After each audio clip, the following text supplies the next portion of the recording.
Good afternoon, ladies and gentlemen. It is a beautiful afternoon down here at the Sleeman Sports Complex. We are down here for the Under-16 Girls Gold Medal Match. We've had a fantastic 3 days of water polo. You know, nice afternoon here, not too hot. The pool, look at that pontoon out there. The teams are getting ready to line up and we will start this gold medal match. In the pink and white caps, we have Mermaids Pink, and they are playing off against the All Hallows team in the blue caps. They both went through some tough semi-finals this morning. Mermaids Pink defeated... Mermaids Pink had a tough game against St. Rita's, who actually just came on to win the bronze medal, and All Hallows an even tougher game against Barracudas. They only won 2-1. So it's going to be a really tight matchup here, and as we can see here, the girls are lining up on the pontoon ready for this gold medal match.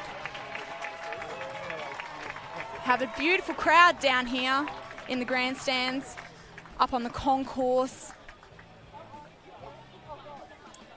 There you go, we have our roving camera down there with first-hand footage, having a little bounce on the pontoon. I can tell you, it's pretty sturdy. Pretty sturdy.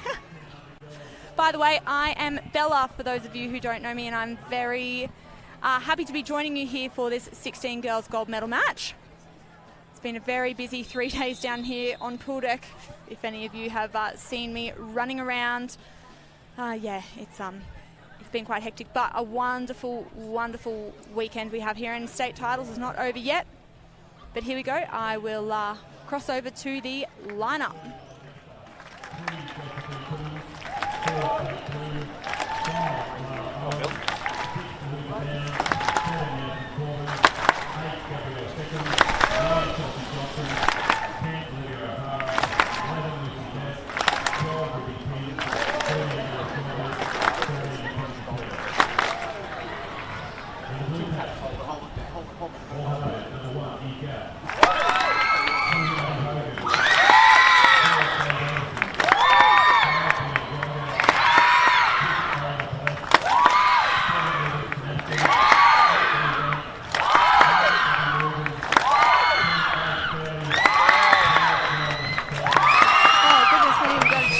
Down here from the All Hallows girls.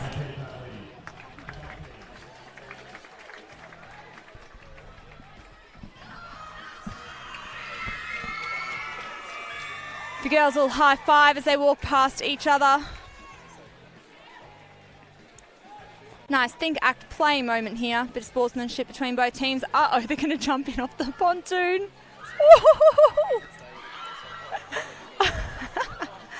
Rocking the boat there for the referees. They'll take an easy lap in and we'll get started. Yes, as I was saying before, Mermaids Pink had, it was a tough first half against St. Rita's, but they came out with the win 6-1 to progress them through to this gold medal match. And All Hallows just defeated Barras 2-1 in the semi-final. All Hallows, it was 0-0 at half-time, and there was nothing between these teams. Super tight, and the famous Mermaids little war cry splash. Oh, we see it all over the pool. Mermaids being quite dominant here this weekend. We also have the under-12s competition that is still going on inside. I believe the game that is left is the under-12 girls gold medal match, where we have Grammar and Mermaids Pink actually inside there hitting it off. And congratulations to our under-12 boys gold medalists, the Pole Bears. They defeated Barracudas only 4-2 in their under-12 boys gold medal match.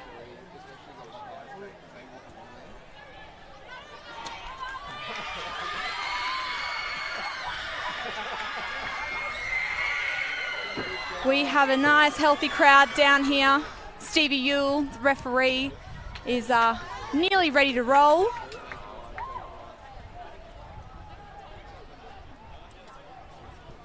Oh, looks like something's missing. if you want to stick around as well, the under-16 boys gold medal match will be streamed right after this. And then later in the evening, we have both the boys and, the boys bronze and gold under-23 matchup.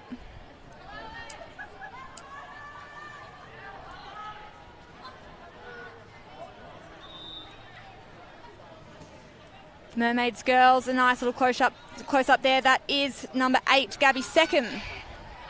Inside her there is Molly Nassar. We'll see a big splash as the first whistle goes. She'll race off against Alex Fairley, but Mermaids do earn first possession. A couple of little statistics for you here early on in this match. Molly Nassar, number 2 for the Mermaids Pink Girls, is the top scorer for the pink team with 15 goals. Close behind her is Lara Owen on 14 goals. Matching her in the All Hallows team, highest goal scorer Ariella Pellard with 12 goals. So we can see that these teams can score goals. I reckon this game will either be very, very low scoring. Both teams have good goalies. All Hallows with Eve Gath. Ella Mulligan is in goals for the Mermaids Pink team. They've both had very strong dominant performances here so far. So I think that if the teams can get their defence right, it's going to be hard for the girls to score. But with such high scoring statistics here, they might be able to break through those barriers. On the left wing, ambidextrous Molly Nassar deciding what hand she's going to use. Foul in centre back, that is Swizz, Elizabeth Kinniston. You can see the shot clock over there in the corner by the Heart stand. Nice save, outside shot there from Kate Blue, saved by Eve Gath.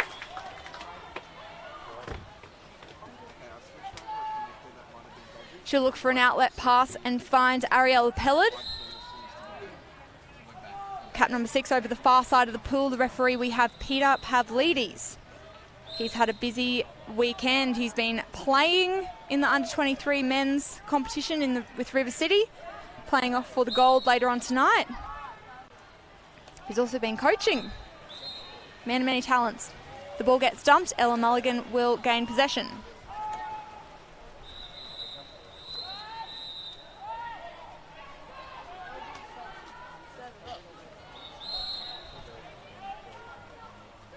Minor foul, Chelsea Johnson. We have Nicola Johnson and Lance, mum and dad, the coaching team.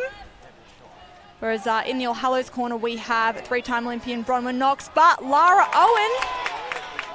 No, sorry, that's Ruby Pinn, number 12. She's got a 1-on-none there with Eve Gath, but a fantastic save from close range. Mermaids will gain a 2-metre, but Swizz is on the money. She'll go for the minor foul. Chelsea Johnson with her arms up. Well, Hallows setting up quite far out. Alex Fairley with possession.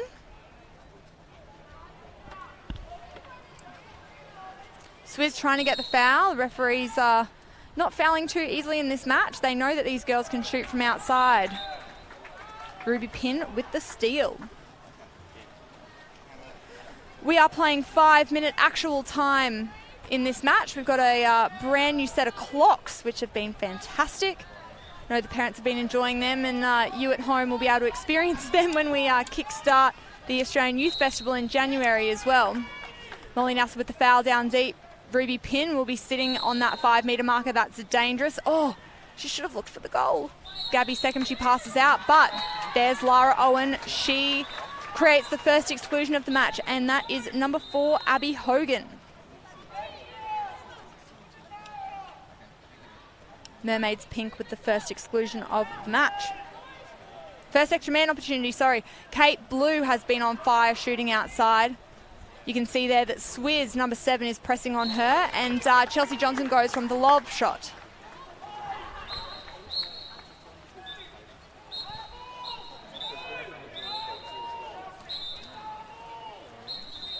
A little bit of confusion there. It looks like there was a 2-metre. So Mermaids Pink, looks like Stevie will be retrieving the ball from out of the pool. They're just going to decide what is going on here. It looks like they just need to have a chat. Nothing wrong with that.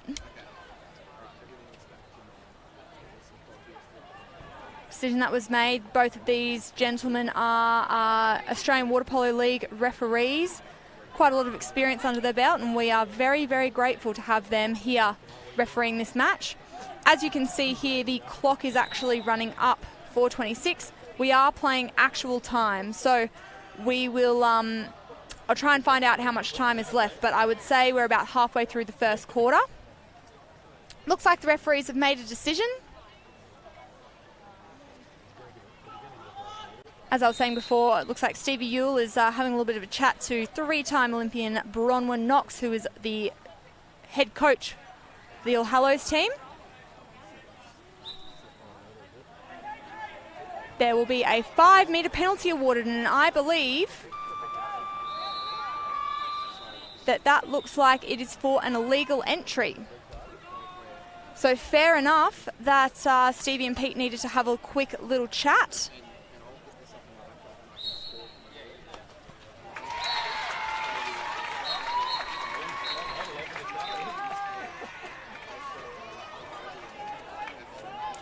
So we could see Elizabeth Kynaston went to try and defend that penalty shot.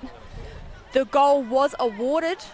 However, Stevie has whipped out his cards early in this match, giving the All Hallows team a warning that if they do that again, that player will be suspended. Here we go. Let's get back to the action. We've got Brownie Gallagher in the water with the ball. She's trying to get the minor foul. Good defence here from Mermaids Pink. They are playing a nice press. There's Ariella Pellard. Only 12 seconds remaining on the shot clock, so Mermaids are playing a really good defence, trying to run that down, putting a lot of pressure on this All Hallows team. Now, if I am correct, and that player who was Chloe Davison, I believe has been excluded for the remainder of the match for what looks like an illegal entry or too many players in the field. That leaves All Hallows with only 1, 2, 3, 4, 5, 6, 7, 8, 9. Only 9 players. 9 players, and Mermaids have the full contingency here. They've actually got 14 on their squad, but only 13 are capping up for this match. We have Mackenzie Kerr sitting on the bench as the 14th man supporting her team. Going for the minor foul, there's Swizz. She's been busy so far this competition, and we'll be seeing quite a few of these players. Holy smokes! Lauren D'Alessandro.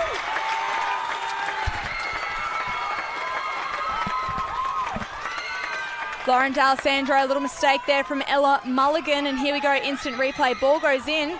Thought she lost it, and the defenders she used that left hand so nicely to scoop that ball up and pop it in the back of the net. Lauren D'Alessandro, first goal on the board in this gold medal match. You can see there behind the goals there is a huge All Hallows contingency. We have a lot of All Hallows teams across our under 12s and 16s competition. 16s comp, we actually had 3 All Hallows teams. So it's great to see that they can be here supporting each other.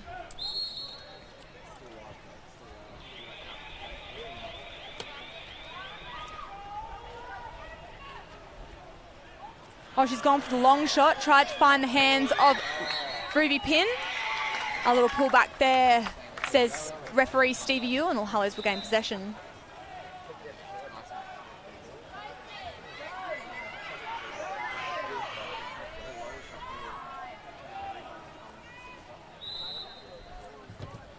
Swizz offloads to Alex Fairley. And some minor foul just inside 5.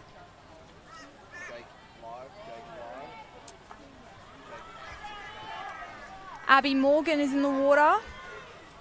She'll find Swizz. A couple of seconds remaining on that shot clock, and Swizz opts for the dump. Thank you very much for joining us here for the Under 16 Girls Gold Medal match. live streaming down here from the Sleeman Sports Complex, and we hope to see a few of you here over the next 3 days. We've got a well-earned break tomorrow. I say I need it. But we have 3 more days of water polo, and it will be action-packed. That is the end of the first quarter. I think it's 1-1.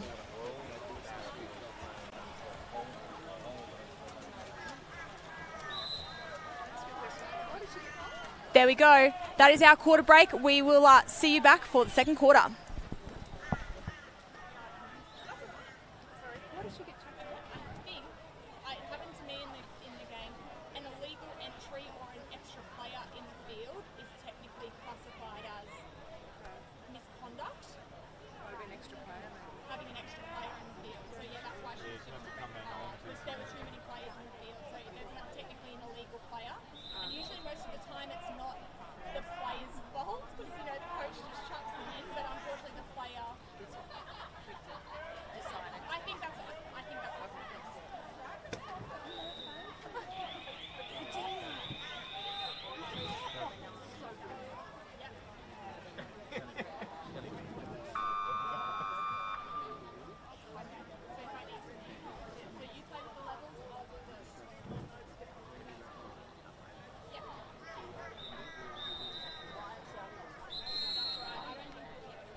Peter Pavlidis has blown the whistle to start out second quarter.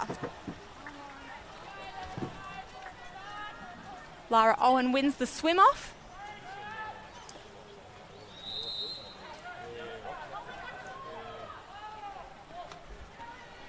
Kate Blue will hit up Olivia O'Hara, who's sitting in centre forward. Great work there. Number 4, Chloe Davison, has been excluded. A fantastic save there from Eve Gaff.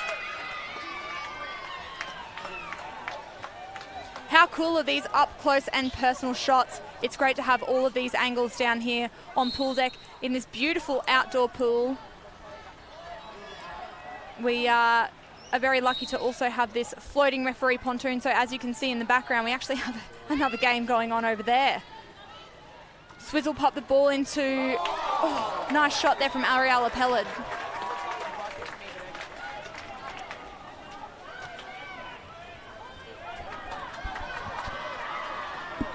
Lara Owen is one speed demon in the pool.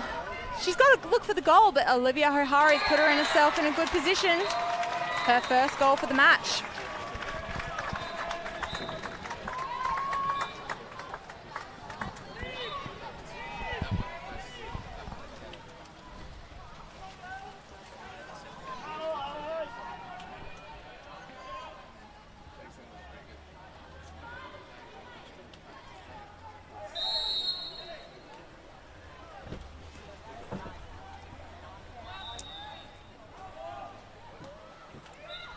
Back here, Lauren D'Alessandro with the minor foul. Ariella Pellard also earned the minor. Got Lily Bennett sitting there in centre forward, and an exclusion is called. That is on Lucy Bebb. Her first of the match, and this looks like it is All Hallows' first extra man attacking opportunity of the game. Brianna Gallagher down deep. She'll find Swizz on the top. She's got a mean balk on her, Swizz. Oh, a 2-metre call. That is a coach killer. Ella Mulligan will have possession, and Lucy Bebb will re-enter the field of play.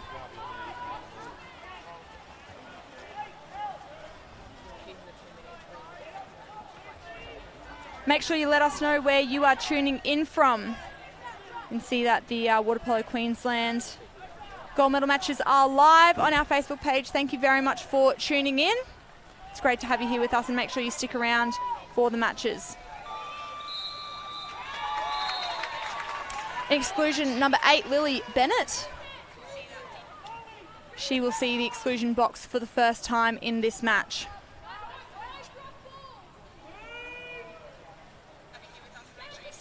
Some nice quick passes there. Louisa Downs, the left-hander. Molly Nasser, she can be either right or left-handed depending on how she's feeling.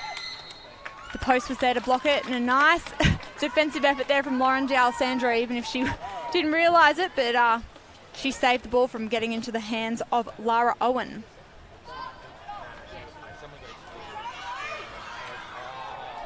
Ariella Pellett is heading towards the goal. She just stopped. All she needed to do was probably take one more stroke, look at the goal. I could see that her eyes were up, looking for that call from the referee, but doesn't always go their way. Lara Owen. A little bit static there from the Mermaids girls, but no, Molly Nasser. In exclusion, number 7, that is Swizz. Her first of the match. Quite a few kickouts here on O'Hallows' part. They don't have too many players remaining, so they have to be careful that they don't all get into foul trouble. Shot there, a couple of balks. Lauren D'Alessandro was almost there, but Lara Owen, a beautiful goal in extra man. Here we go, replay. Lauren D'Alessandro almost got there. Lara Owen was asking for it. Takes that shot, cross cage.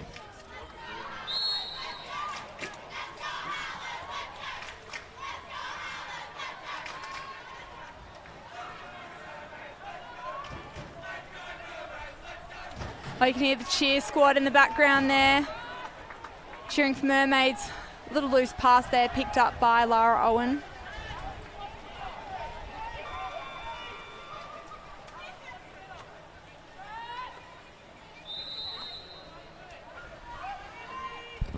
Thank you for posting your comments there on the Facebook Live. I will try and answer any of your questions that you have. One of them I had came from Megan, was asking about what happens with the card. I think what happens, I might just wait here to see what happens with Brianna Gallagher. There you go, she'll earn the minor foul.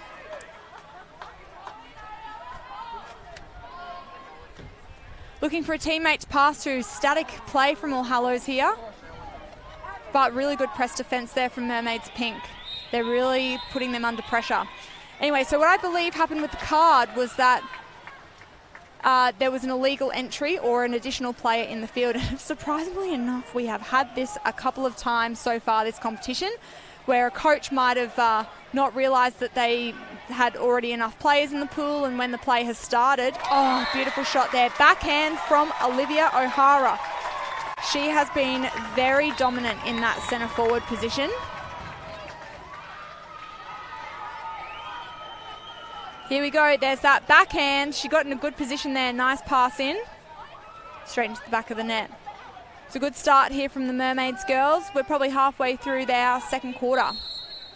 So yeah, an illegal entry or an additional, well, in this case, an additional player means that it's a bit of misconduct. Even it's a shame that the players get punished for it. Ooh, kick out, nice drive there from Chloe Davison. Louisa Downs was on the other end of that. Ooh, there we go, our timeout hooter. For those of you at home, each of the coaches get 2 timeouts at any time in the match. So FINA rules usually, they say 4 timeouts, 1 per quarter.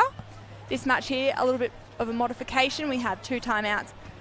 They were allowed them in the semi-finals and both teams used them. They have 1 minute, or less than a minute by the time they get back, to have a quick chat. And we see here, up close and personal, water level with the Mermaids girls. How cool is that?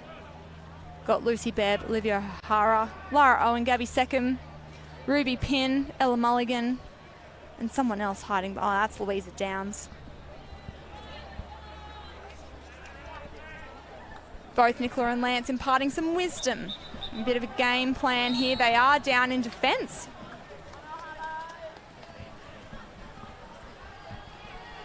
2, 3. How many players are in the water there? 1, 2. Oh, Pete's in the way. 5 players, so they are extra man. Yes, Louisa Downs was sent to the exclusion box after a nice little drive there from Chloe Davison. Some long passes All Hallows have opted for in this extra man attack. Brianna Gallagher will take it in. Oh, another long pass to Abby Morgan. These are risky in these situations. Again, another 2 metre. You'd think they'd learn. Oh, that's a shame for the All Hallows girls. The Mermaids will definitely be looking to use this. You can see massive crowd of people there in that grandstand. New addition to the Sleeman Sports Complex. Don't worry, it will be here all week, as will I. So I'll see most of you hopefully next week for our under-14s and 18s. Lucy Bebb fires a long shot with only a second remaining on that shot clock. And here we are, that is half time. We'll bring to you a bit of the team talk action down on pool deck. So stay tuned and we will see you for the second half.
All Hallows with the swim-off win. We saw some action from them in the team talk. Bronwyn Knox, she has hopefully created a little bit of a game plan. I think that they need to try and get out of that press that the Mermaids are playing and become a little bit more agile, a bit more movement there in attack. At the moment, they're relying on a couple of key players to take those outside shots.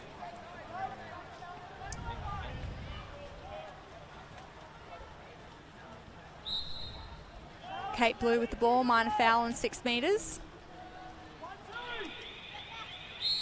Another minor foul. All Hallows have opted for a press as well. That is dangerous with Olivia O'Hara in centre forward.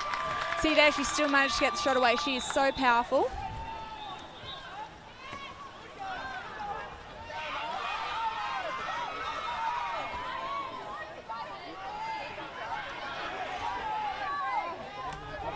Lauren D'Alessandro trying to go towards goal. She'll just be awarded the minor foul, but asked to get outside 2 metres. Abby Morgan there with the drive.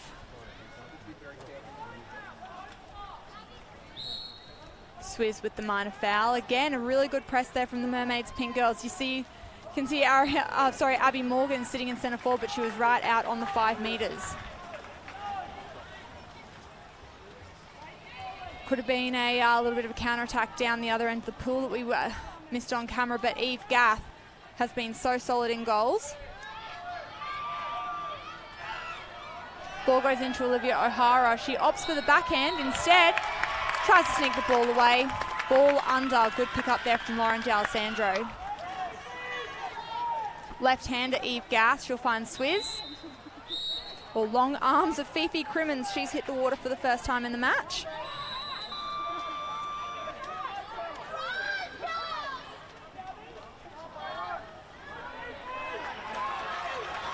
Little steal there. Some very long arms between Molly Nasser. Very fast swimmer Fifi Crimmins. One-on-one. Great job there from Eve Gath. Holy smokes. That's what you call pressure. Really nice little flick out outside the 2, which means that Mermaids get the ball back. Here we go again. Molly Nasser. Fifi Crimmins did a great job to get the ball away, but Eve Gath, very smart play there. Bit of movement there from the Mermaids girls. They're just asking to throw the ball out to the referee.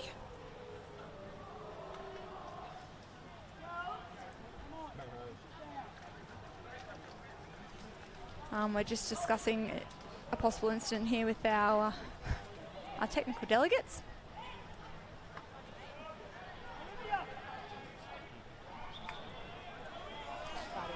Nothing to see here, folks. Just a minor foul. Gabby second will pass to Kate Blue.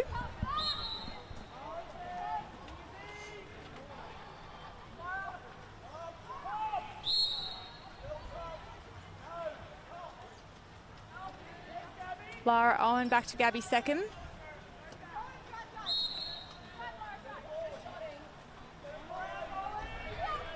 Bit of movement there. You can see Lara Owen. Oh, she got a fingertip to it. Eve Gath is so good with those little flickaways. Well done. All Hallows out of danger for the time being. Swizz, beautiful pass down to Swizz. You can see here Abby Morgan is on her way through. Oh, she just needed to get that ball to Abby.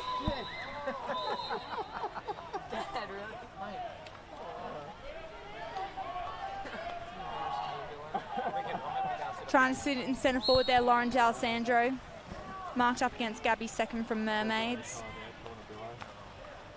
Brianna Gallagher. Oh, the bloody long arms from Fifi Crimmins. I don't know how she does it. Woo!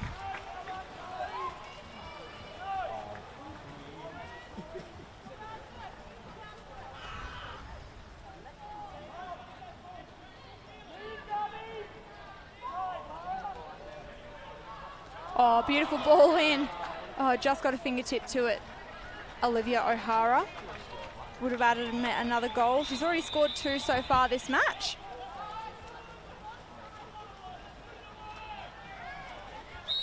Swizz will just take an easy minor foul, keep the play progressing down the pool.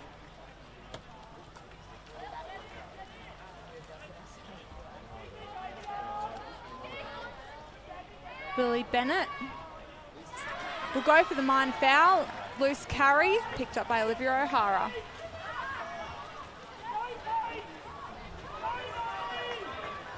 Molly Nassar needs to take the ball down. She needs to look dangerous. Oh, Fifi Crimmins there. You could see Eve Gath was just going from the left to the right side of the cage. Fifi just caught her when she was on her way down. Great teamwork there from the Mermaids girls. That is Fifi Crimmins' first goal of the match.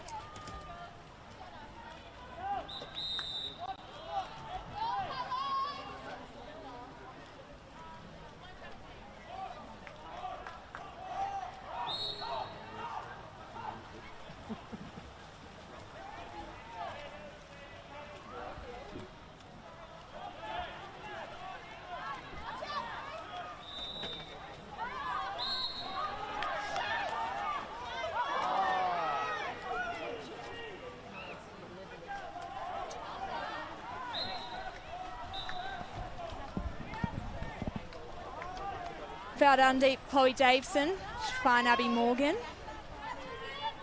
Back to Chloe Dason. Ariella Pellard, really good position there in centre forward. She'll take the minor foul, defended by Lara Owen. Ooh, Lauren D'Alessandro. Nice steal there from Kate Blue in centre back.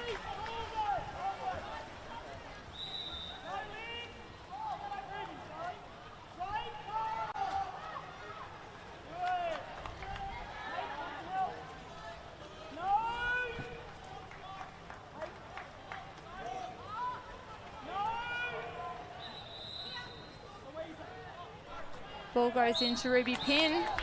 Really good jump around there from Chloe Davidson.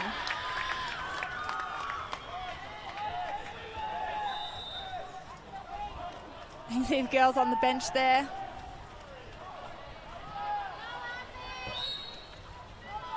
Abby Morgan takes the minor.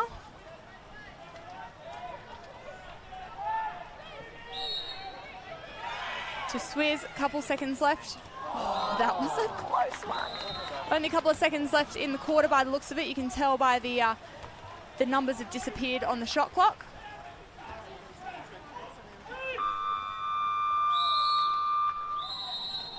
Only a couple of seconds left there. The siren goes.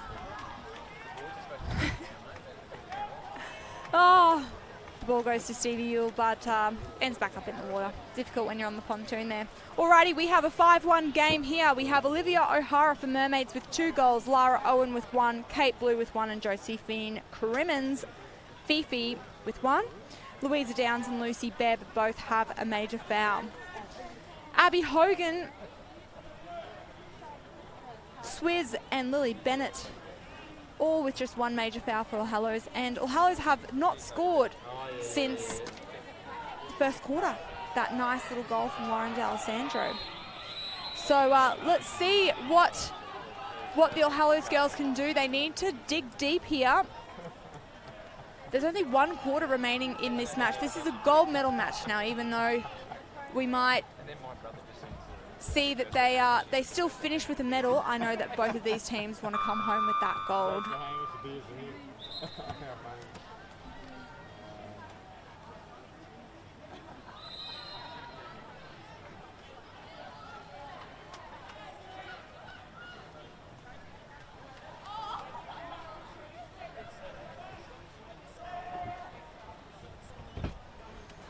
It looks like Mermaids are going to sub their goalies. It looks like Alice Rogers is warming up. She is a young player. I believe she's only 15. So not quite top age, but still a really good little goalie. So she is was being warmed up by Ella Mulligan. And the Mermaids girls will line up for the start of this 4th quarter.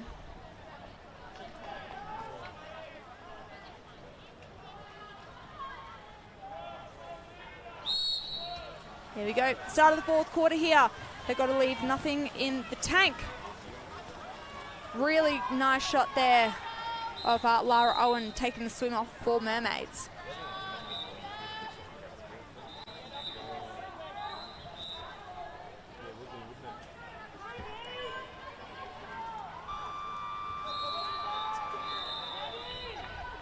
Ball down to left-hander Louisa Downs.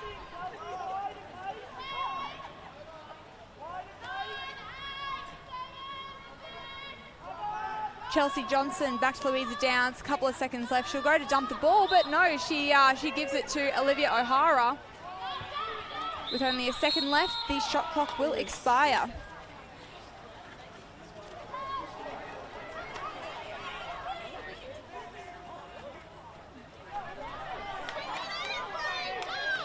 Brianna Gallagher, look, Lauren D'Alessandro is there. Pretty hard to miss that shot. Lauren D'Alessandro has been on fire. That is...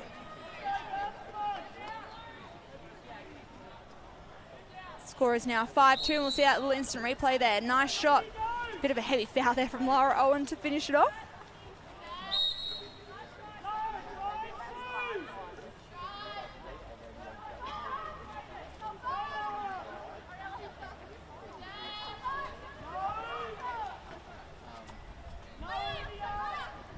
Olivia O'Hara, oh, she had good position there. The push-off attempt was called. So All Hallows with the ball. Seems like the momentum is in All Hallows' favour so far early in this fourth quarter. Abby Morgan's there. She'll drive towards the goal. Oh, an exclusion was called. That is Ruby Pinn, her first of the match. This might be exactly what All Hallows need.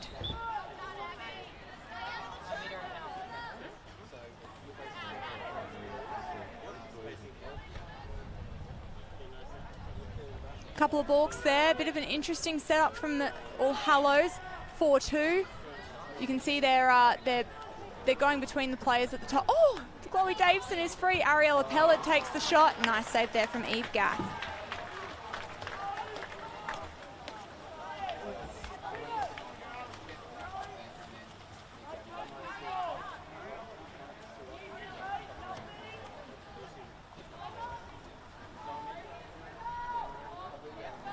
Oh, Lauren D'Alessandro going for a little bit of a steal there.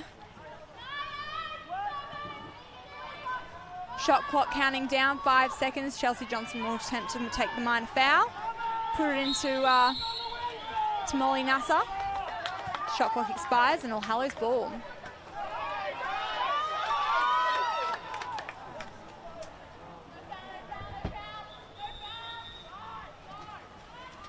Ariella Pellet, bit of movement there from the Hallows girls. That's what they need, especially with this press defence from Mermaids. Loose ball, nicely picked up from Kate Blue.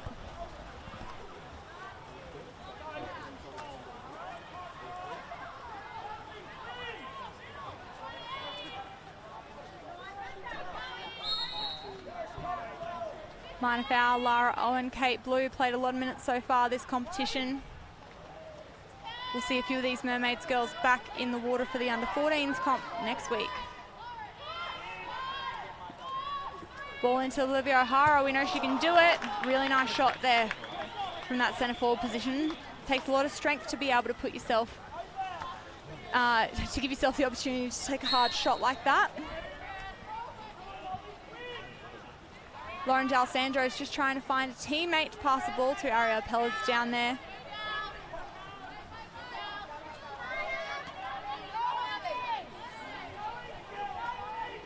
Oh, Abby Morgan, she's going to earn the foul outside 5. Oh, she needs to look to shoot. Abby Morgan. Ah! Ooh.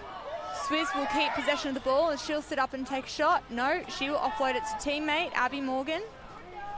Hand on the ball, anyone's game. Chelsea Johnson will pick it up for Mermaids. I believe we've only got 2 minutes left here in the fourth quarter. Mermaids do lead 5-2. We might even have less time than that. I can see that the boys, the fellas who are in the gold medal match, are heading towards this end of the pool. Timeout called by Nicola Johnson. I think that she will be saying to keep things calm and controlled with these last couple of minutes. Anything can happen here.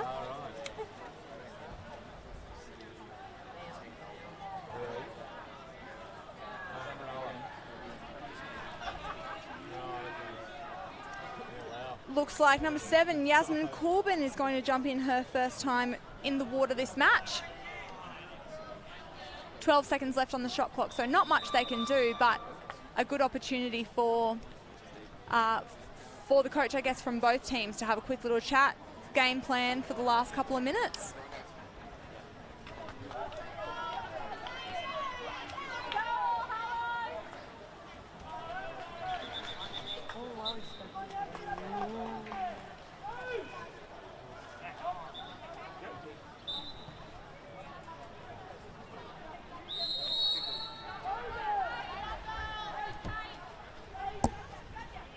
Commencing play here.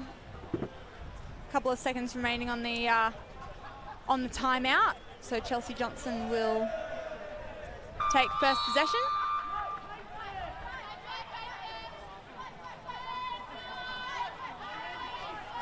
Kate Blue, it's only 6 seconds remaining on the shot clock. They'll have to do something fast. Molly Nasser will give it down deep to Yasmin Corbin. Be a bit like a dump. 30-second shot clock sounds.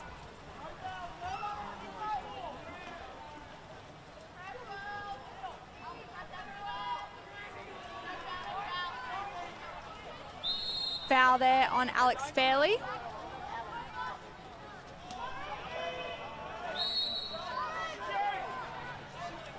shot from outside. Lauren D'Alessandro, she's been dominant so far this game.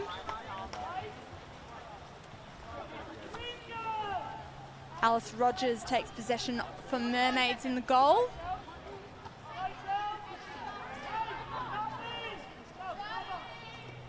Molly Nassar just trying to find position there in centre forward.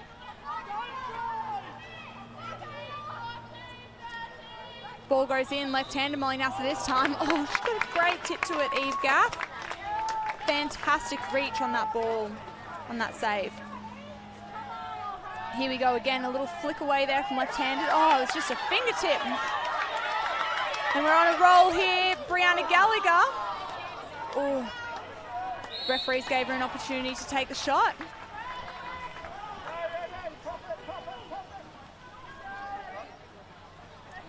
Take a couple of pumps, she'll look to pass to Alex Fairley.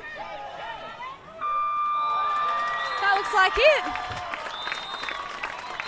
The siren has sounded. Congratulations to our winners. We're going to see the celebrations here. Oh, great save there from Alice Rogers. Woo-hoo-hoo! Congratulations to the Mermaids girls.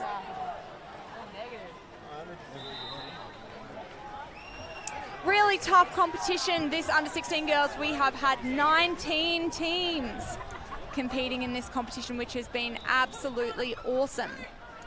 We can see here that our Mermaids have come to the top, but also congratulations to a great comp for our All Hallows girls, silver medalists from the 16 girls. You can see Lance has jumped in the water too. We've got this all on video now. You always see the action shots on Facebook, courtesy of our lovely Mermaids photographers. But congratulations, we'll see here the Little Mermaids kick, I reckon. Stay tuned for the boys.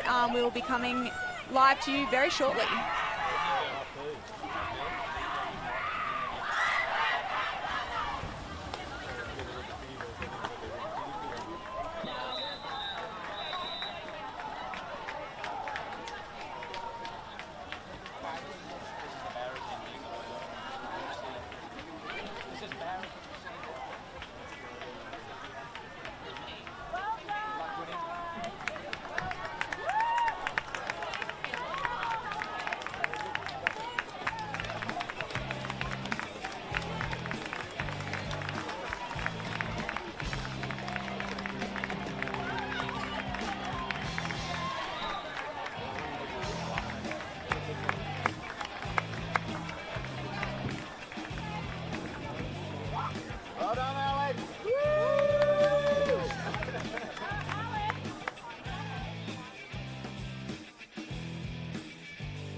I've got Kate Blue from the Mermaids here. They've just taken the win 5-2 over All Hallows. Congratulations, Kate. Tell me about the game. Thank you. Well, we did get a good start at the beginning, so we just kept a tight defence all the way to the end of the game. So, yeah. They started to come back at you a little bit in that second quarter. What was really important there in your defence to, hold them off? Well, we really tried to get up in the lane and steal as many balls as we can and maintain the ball in our attack. So. Well, congratulations. Go enjoy with your team. Thank you. Back to you guys.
Welcome, ladies and gentlemen. Thank you very much for tuning in here. We have a very exciting match on our hands.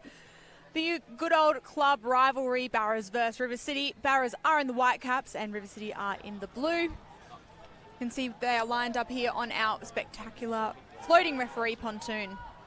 I'm Bella, for those of you who don't know me. I am very happy to be sitting back and enjoying watching what will be a fantastic gold medal match here. Both teams have gone through undefeated so far in their round games. Their toughest opponents were Sunshine Coast Gold, who came away with the bronze medal earlier this afternoon.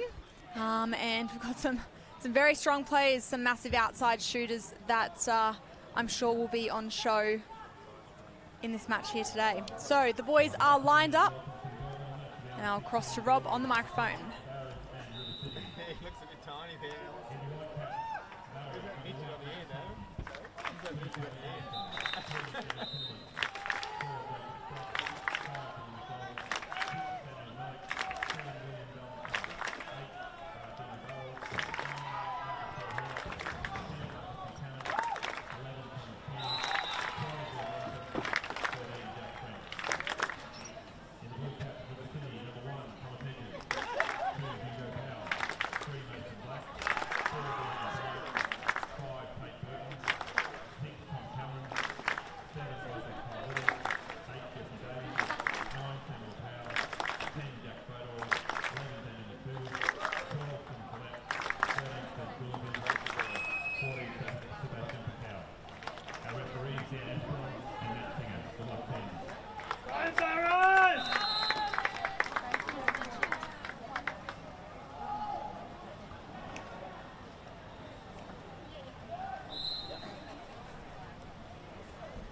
As Rob mentioned, our referees for today's match are Matt Singer and Dan Esperon, both experienced National League referees, having a couple of seasons up their belt.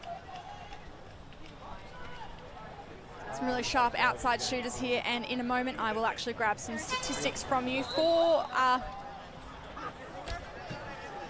our round games. We've been keeping track of goals scored, and I know these boys have scored quite a few.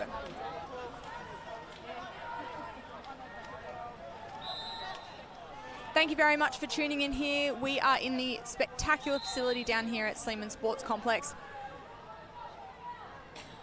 They have just renovated and retiled their outdoor pool, and about 10 days ago there wasn't any water in it. But we are here, we are playing. We have a beautiful referee pontoon there, and you can see another match is being played on the other side. But Mason Black looks like team captain.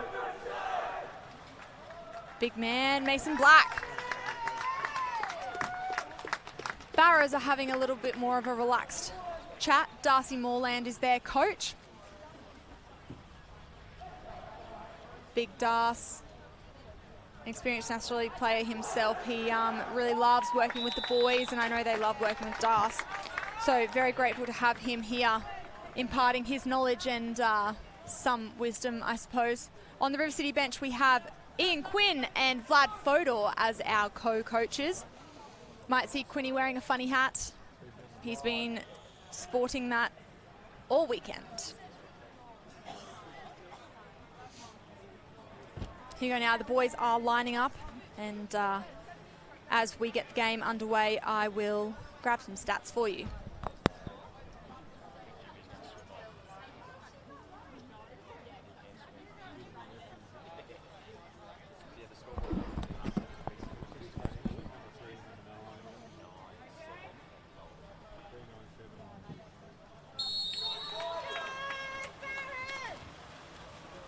Matt Singer, a little bit of wind there. He'll place the ball in, and who will take off the swim-off?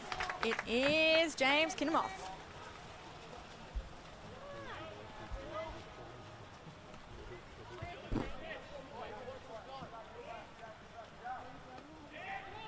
Barrows with the first lot of possession here.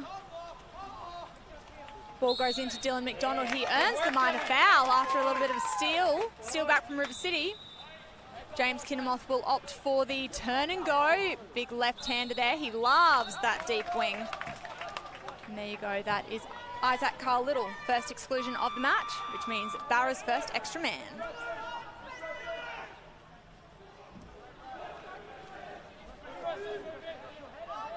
Moving in, Marcus Berahulak, he's just coming off a trip to Europe with the Born 03 squad. Quite a few Born 03 squad members in the water. Max Cullerton in goals for the Barracudas.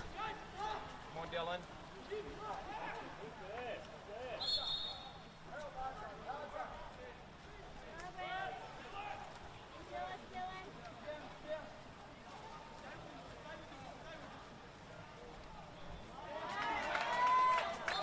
Sounds like a steal, Will Valentine.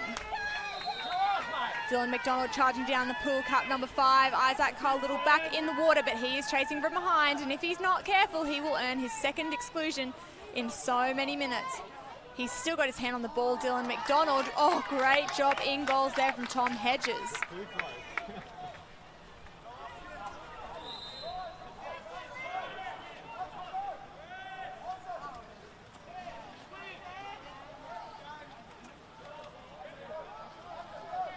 I'm just getting the goal statistics for you from each of the teams. It looks like Barracudas have a quite large number of key goal scorers. By far, James Kinnamoth, you'll find him in cap number 3 for the White Barracudas team. He scored 11 goals and he is the top scorer so far in this match. But Mason Black not trailing too far behind with 10 goals over the competition.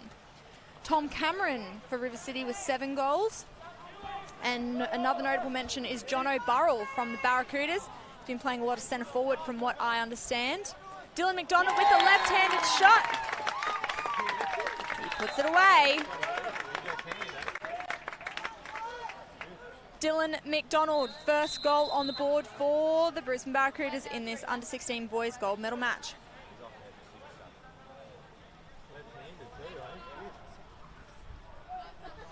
Lining back up at halfway. Mason Black will kick us off.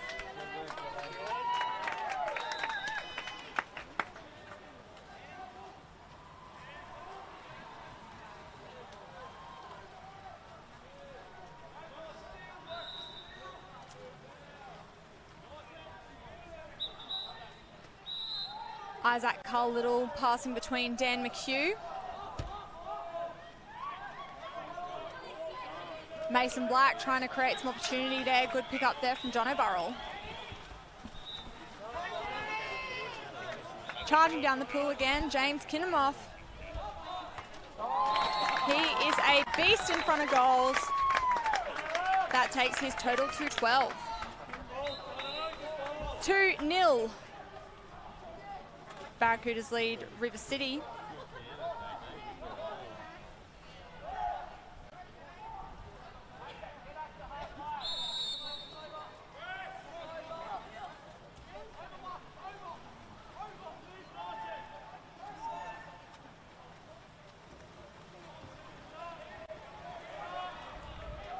Dan McHugh's had a tough day in the office. He has also had to play 3 under-23s matches this afternoon. Great little pick up there from Max Cullerton.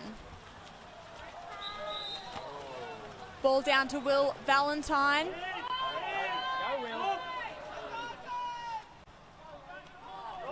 Oh, going for the minor foul there, Dawson Bryant. Oh, well done. Will had possession.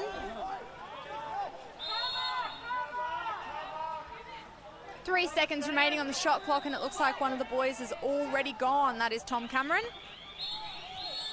Good pick up there, Jack Fodor in the water, number 10 for River City.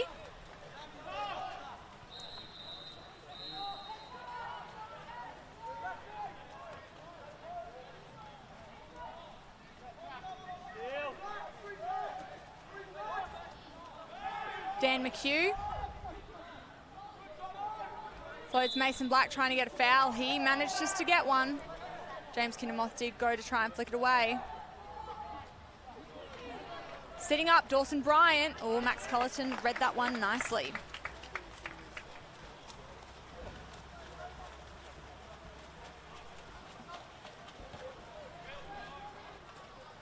Thank you for tuning in. We have Sam Bebb and Evan McLean They're both tuning in from the Australian Schoolboys Tour of the UK. I hope you guys are going well. We miss you down here on pool deck. Make sure you let us know how your trip's going. But right now we are here for the gold medal match. Mason Black in centre back, just caught with his hands on top of the shoulders of John O'Burrell there in centre forward. Oh, Marcus Buchanan takes a shot, just going straight off the goal.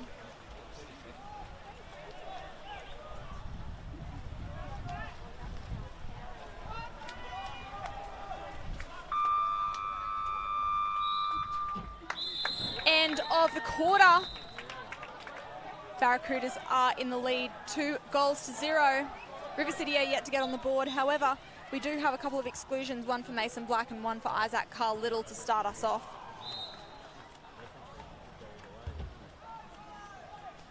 Some good defence there from the Barracudas, but I think it's also their speed and size getting down the pool. They are challenging and putting pressure on the River City boys. Quite a few young guns in the River City team that will be featuring in the state titles next week, so this will be a bit of a warm-up for them before they play in their own age group. You can see Vlad Fodor giving some tips and tricks to the boys. Very valuable to the River City community, Vlad Fodor. And time for Quinny. We'll leave you to it and we will see you back for the start of the second quarter.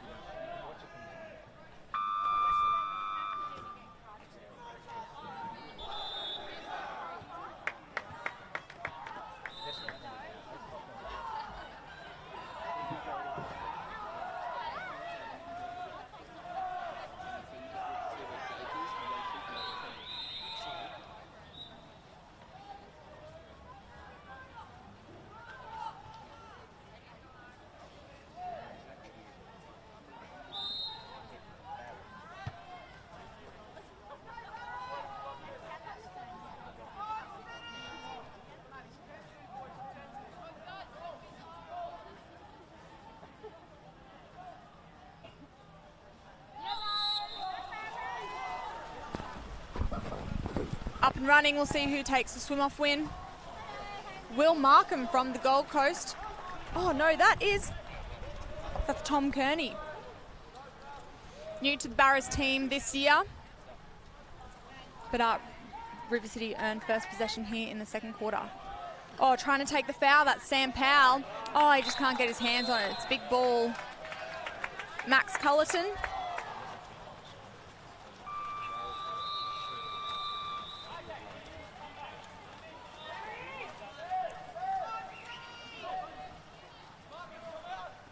Tom Kearney offloads to John O'Burrell. You can see Will Valentine, but well picked up by Tom Cameron. Great awareness there in defence.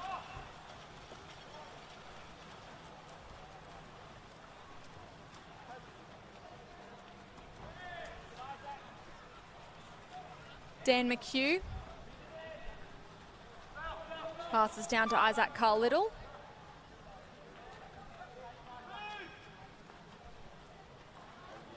Tom Cameron running down this shot clock. Great press defence there from the Barracudas. Oh, Dan McHugh, can he get a shot away? Oh, just as the siren sounded, but it did go shy of the goals.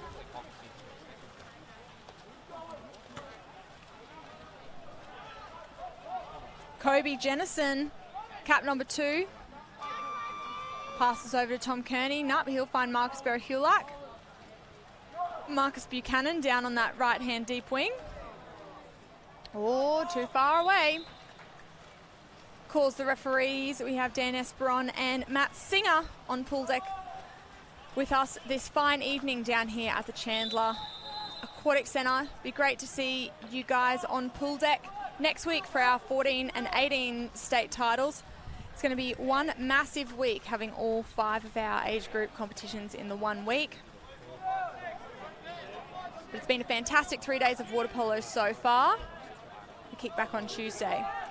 Tom Cameron, nice big block by Marcus Buchanan.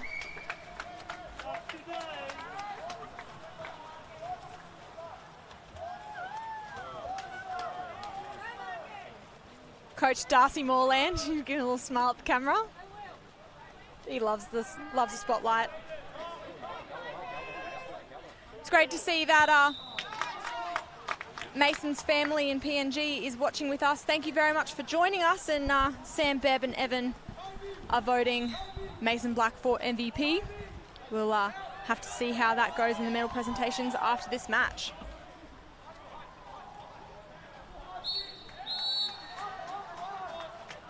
An offensive turnover there, Barra's ball.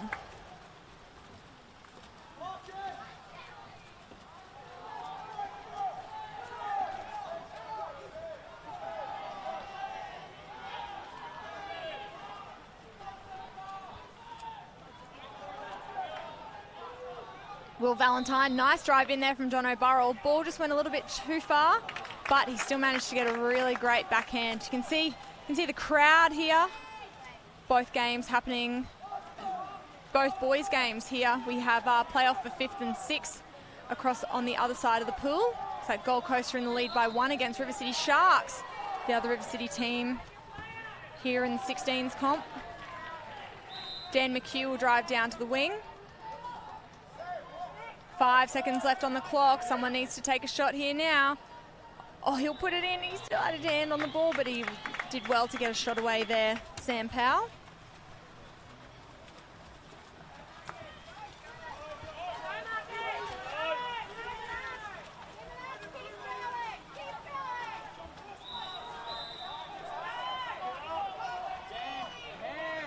Will Valentine left by himself. He'll find Kobe Jennison.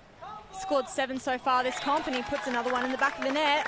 Kobe Jennison taking Barras to the lead, increasing their lead 3-0.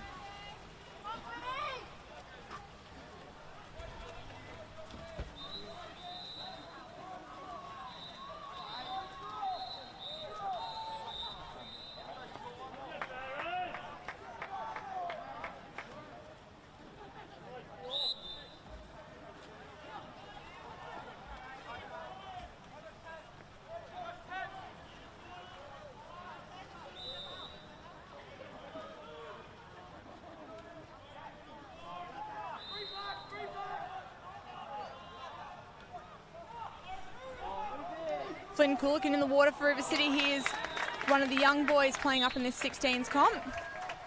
Nice flick out there from Max Cullerton, but he will give River City an additional 30 seconds of attack.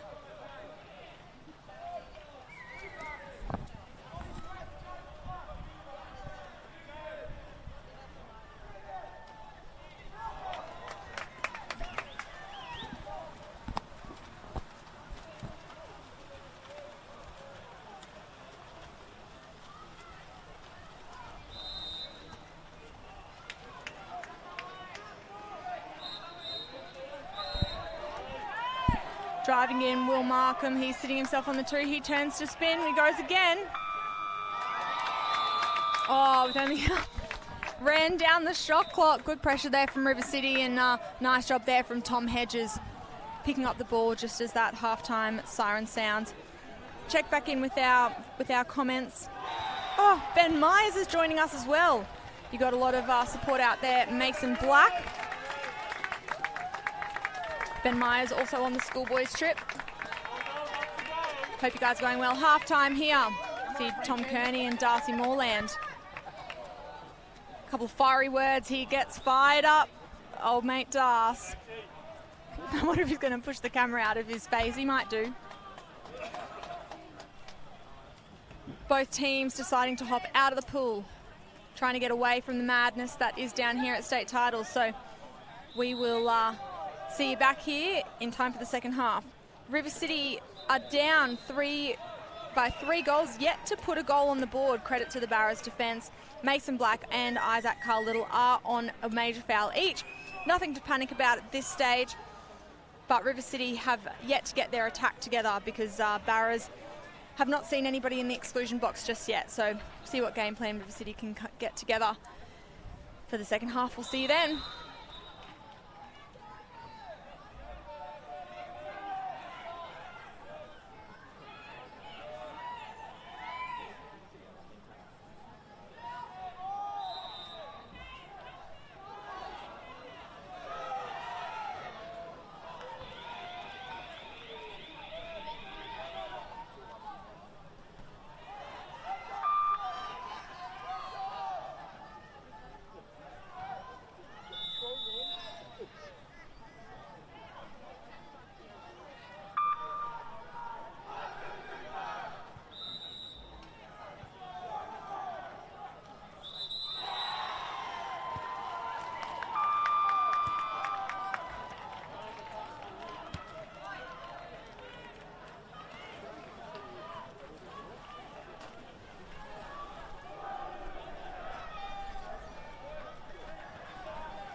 Close race here for the swim-off.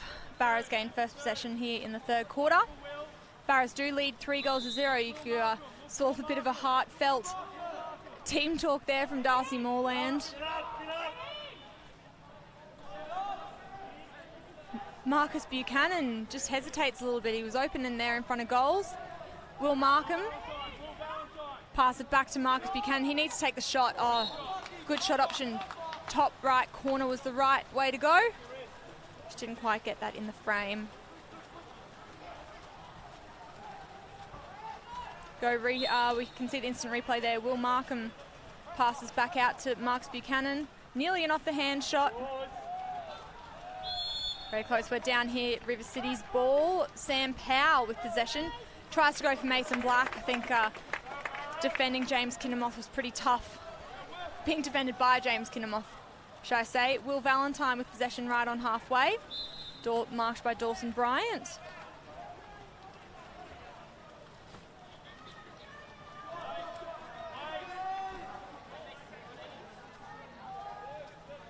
Sam Mellett going for the foul. He puts it in, but on the wrong side of James Kinnamoth. Jack Photo was there to collect possession.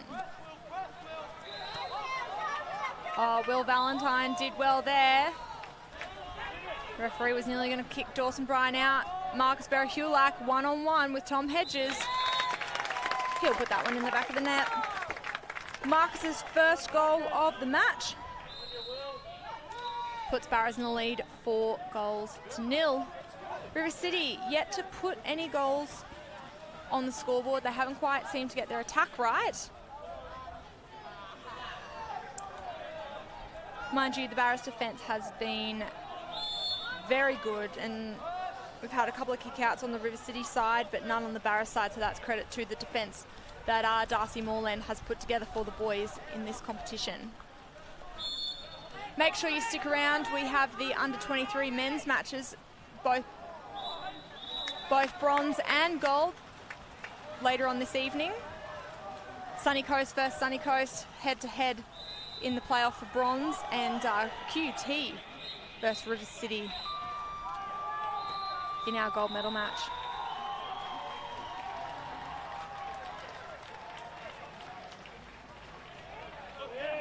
Marcus Buchanan, Dawson Bryant marking Will Valentine well there in centre back. He pops out. Oh, nice flick out. That'll go to Jacob Stubbs. He'll go to put the ball back. Just unaware of the 30-second shot clock running out that you can see in the corner of your screens.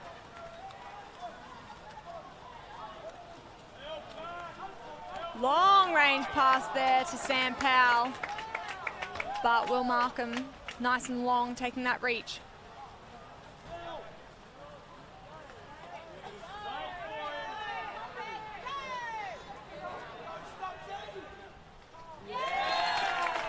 Jacob Stubbs, his first goal of the match, taking his goal tally to 5 across the competition. See that replay, really well stolen. Good awareness from Marcus Berahulak. Jacob Stubbs taking a couple of balks, putting it in behind Tom Hedges.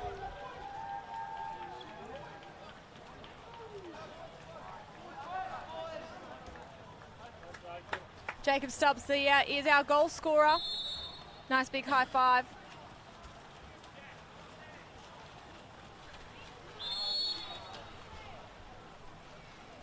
Sam Bebb would like me to remind everybody that this River City team is mostly actually under 15s. Exclusion on Sam Powell and Darcy Moreland with a timeout. Quite a few of these Barras boys are top age under 16, so River City are doing really well to stay here in the mix. A little bit more experience they need in their attack. So Darcy Moreland will use one of his 2 timeouts for the match. Each of the teams get 2 to use at any time during the game. Darcy will use his, it looks like we've got a minute or 2 remaining in our third quarter. It's like Marcus Berahulak and James Kinnamoth are taking a bit of a lead in the timeout team talk.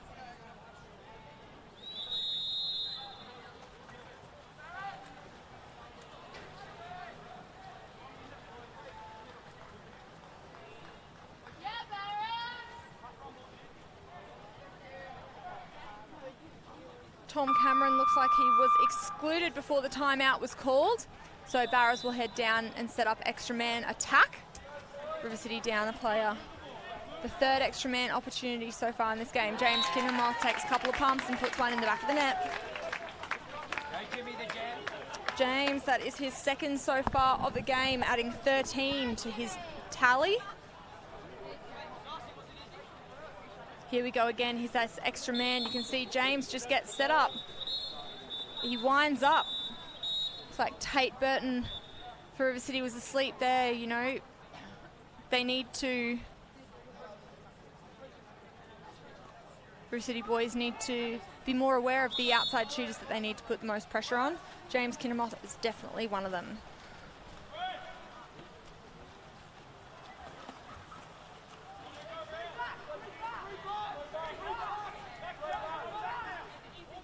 Tate Burton with the ball. Tom Cameron.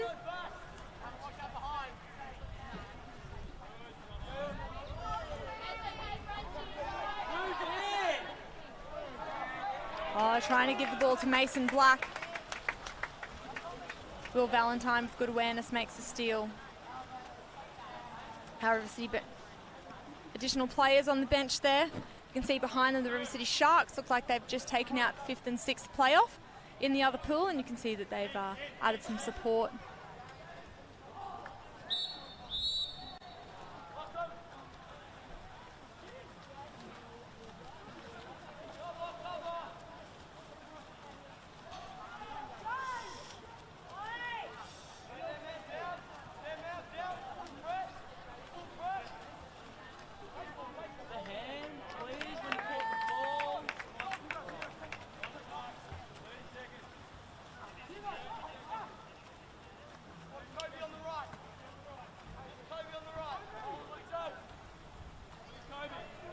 James Kinnermoth looking for the minor foul just outside 5. He decides to pop it into John O'Burrell, who I said has been a beast in centre forward. He executes another centre forward shot. Be able to see that round arm scoop sort of shot on our instant replay. Here we go, ball goes in, massive strength. There wasn't much room between the fingertips and the cage from Tom Hedges.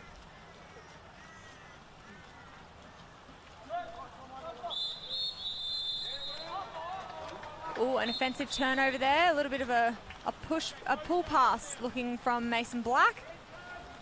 Max Cullerton finds Will Valentine. Only a couple of seconds remaining here in the third quarter. Darcy's counting down 3 seconds. Will Valentine will go for the shot. Great block there from Tom Hedges. Barras will finish the third quarter. A big 4-goal quarter from Barracudas. They're starting to get into the groove now. I think River City is starting to lose a bit of steam.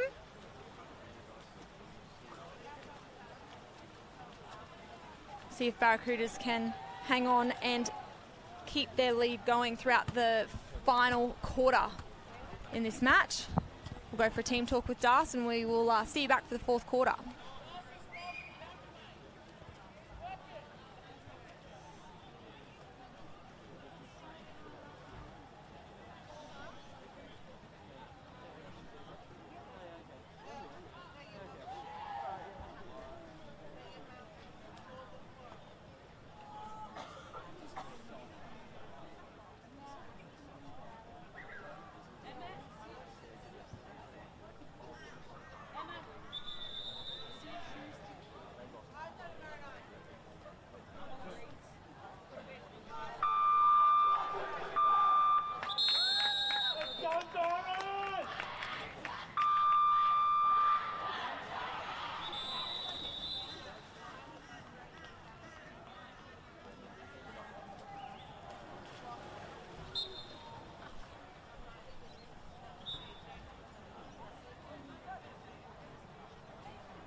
Some awesome footage there of the Barracudas team. They're playing a very dominant game so far this match. Only 1 quarter to go, and it looks like the momentum's on their side.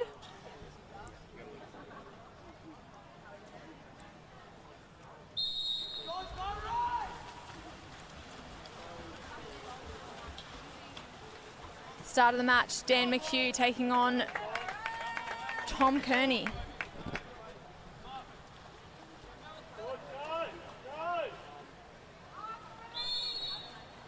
Foul outside, Wills Markham.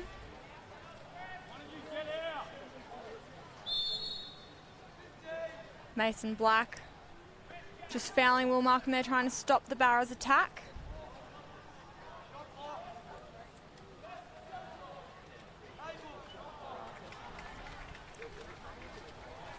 Change possession, reset of the shot clock.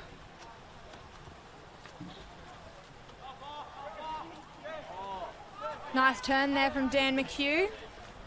Charging down the pool with Tom Kearney on his back.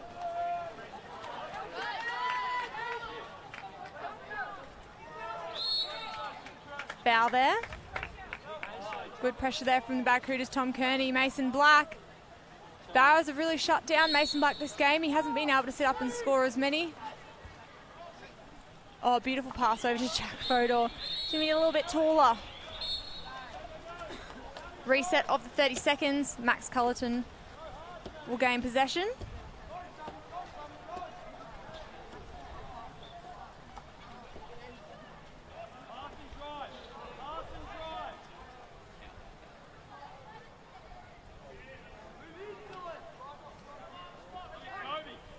River City are playing a bit of a drop there. They know how dangerous the Barracudas centre forwards are. Kobe Jennison was sitting there, and a great crash back cover between both Jack Fodor and Dawson Bryant.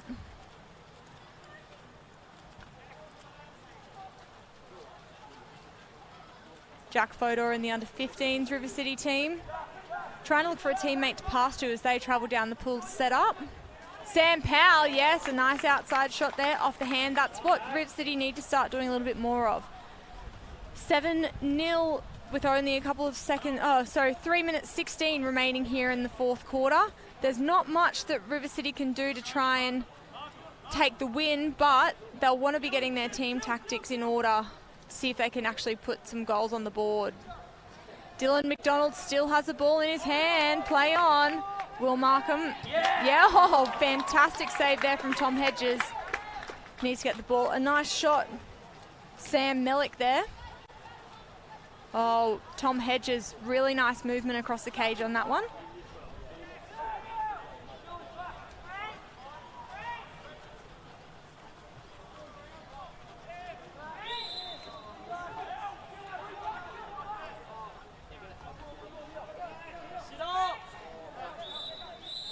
Oh, offensive turnover. Mason Black. Pretty tough day in the office for Mason. He keeps getting... He's a man who wants to create some play. His teammates are a little bit static, and he's trying to do whatever he can to get that little edge over the defenders.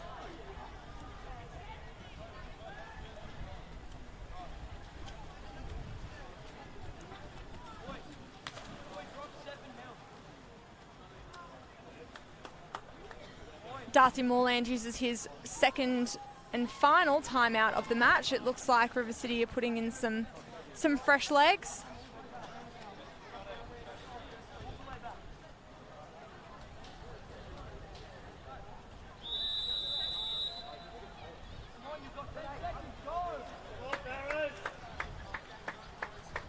Barras with a dominant lead, 7-0.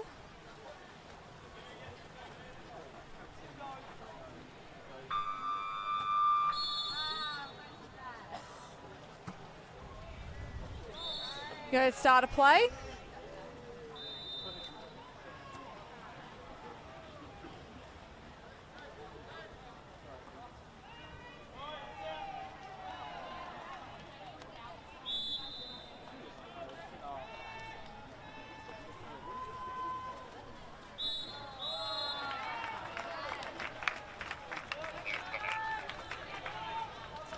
Nice.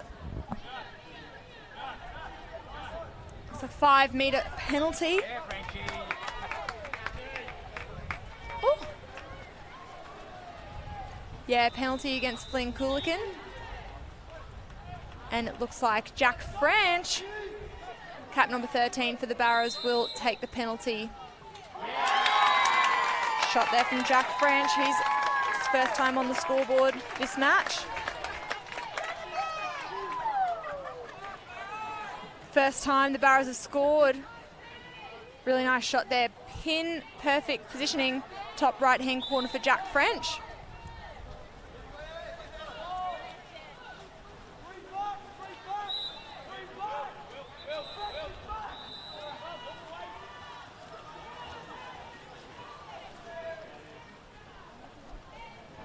Tom Cameron.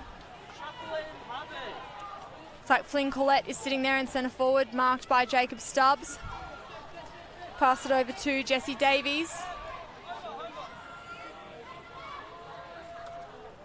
Oh, a bit of a skim pass there. Tom Cameron, only 1 second remaining on the shot clock. He'll take a shot, just goes wide. The counter-attack ball goes in, but probably too late for James Kinnamoth. He was charging down the pool. Speed and strength, Jimmy. Scored 13 goals, that's a couple each match. And there we go, there's his third. Really well executed there by James Kinnamoth. He set up that counter-attack and that goal. Here we see it again, nice ball, no hesitation. He's just hungry for another goal.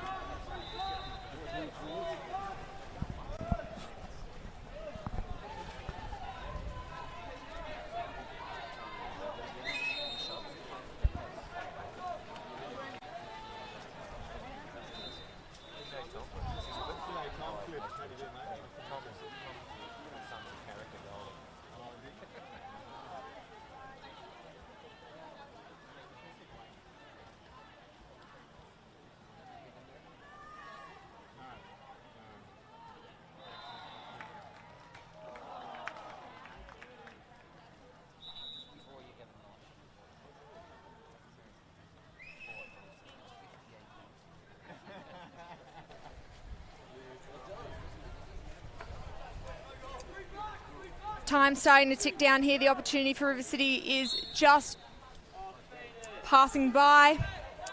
Tate Burton with the ball. He flies over to Flynn Coolican. Come on, Flynn. Put it away. A couple of balks. Nice. Great save there. Oh! A great flick from Flynn Collette. Oh, that'll give River City a bit of positive energy there. Nice flick. Unlucky there from Max Cullerton, but here we'll see it again. A great outside shot there. Great save. Left-handed little flick there. Referee was all over that call.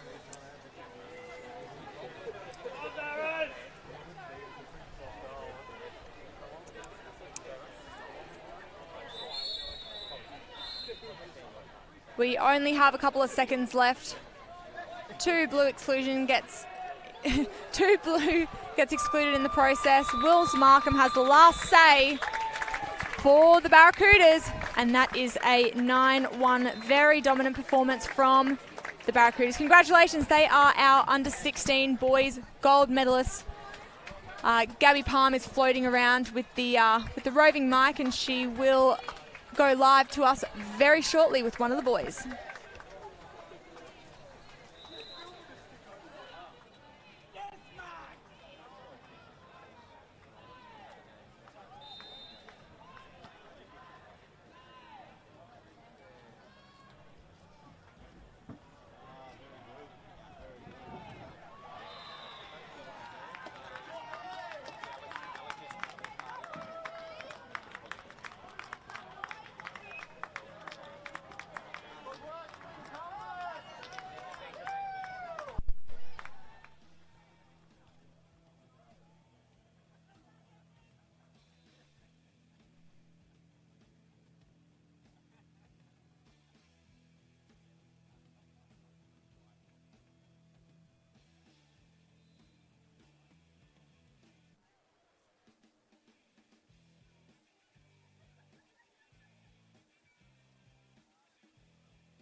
poolside here with James Kinnamoth. They've just taken the gold medal match 9-1 against River City. James, you scored 3 goals. How was the game? Oh, it was bloody awesome. We came into the game sort of thinking, you know, well, they're not going to be easy. They were G'd up before the game. We saw them. They were warming up early. They had the chat real early as well. They're getting out there. And so came in there, so we've got to give it everything or else, you know, we're not going to get it. And the boys, they put in all the effort, so came off with a bloody good win. So, yeah. Keeping them to 1 goal was pretty impressive. What were your tactics going into defence?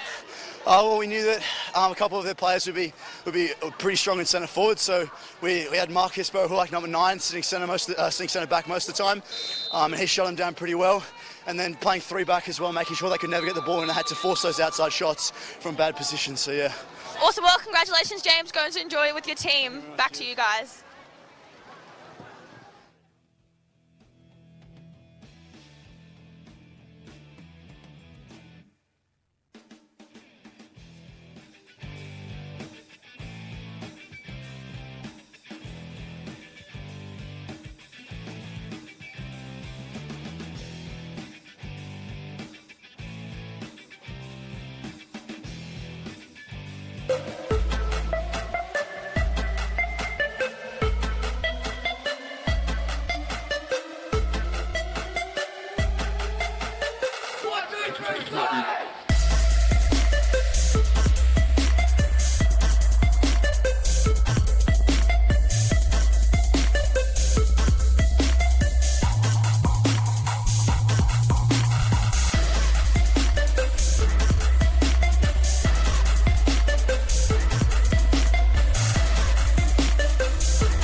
Guys, thanks for tuning in here. We are bringing to you the bronze medal match of the under-23s competition. We've only had 4 teams appear in this 23s match. And we find that Sunshine Coast Gold and Sunshine Coast Blue are both facing off for the bronze medal. The Sunshine Coast Gold team, older, a bit more experienced. The blue team we have here is majority of the under-18s team that you will be seeing next week at the under-18 state titles. So it's great to see these guys being challenged by the older boys.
Here we go, we're back live on the feed here. We've got Sunshine Coast Gold versus Sunshine Coast Blue. An outside shot there from Noah Anstey. Bouncing on the bar. These boys are appearing here for the bronze medal match. A little bit of a inter-club rivalry here, the olds versus the youngs. And I will bring to you very shortly some play statistics of goals and maybe even some major fouls that we've seen so far across the tournament.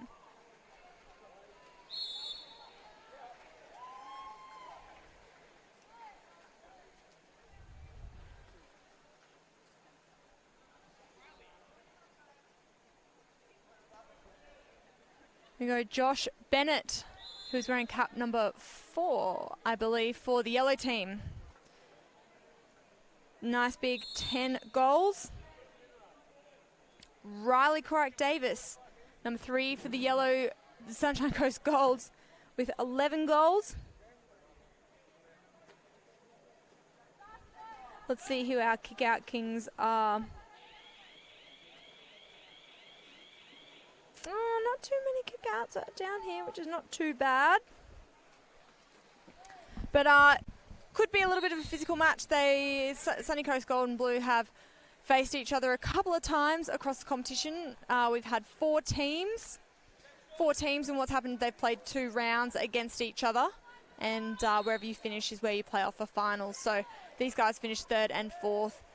The Sunshine Coast Gold team have had a couple of tough matches against River City. They went down to them this afternoon in the match that decided who was going to face QUT in the gold medal match later on this evening. Oh, Tora taking the shot. An off-the-hand shot there. Unlucky not to get full grip on the ball. Charging down the pool. Looks like Steele Gribble. Couple of seconds left on the shot clock. Oh, he just wasn't aware of the time. He tries to put it into H. Harrison Hill Nolith. Yeah, and there hasn't been any goals here in this first quarter. I reckon these boys quite tight. It's been a massive couple of days for them. This is their third match for today. And when you're playing 6 actual time against some pretty physical guys, it is pretty challenging. You see Rio there and his slides making an appearance. Such a character. Goodness me. Team talk with Coach Maya G. Say Maya G because I can't pronounce her last name.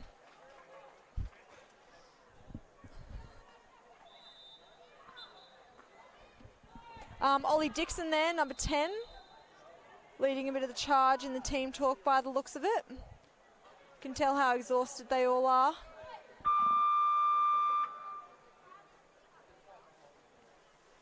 We have turned the lights on down here at Chandler and there's a nice pink sky.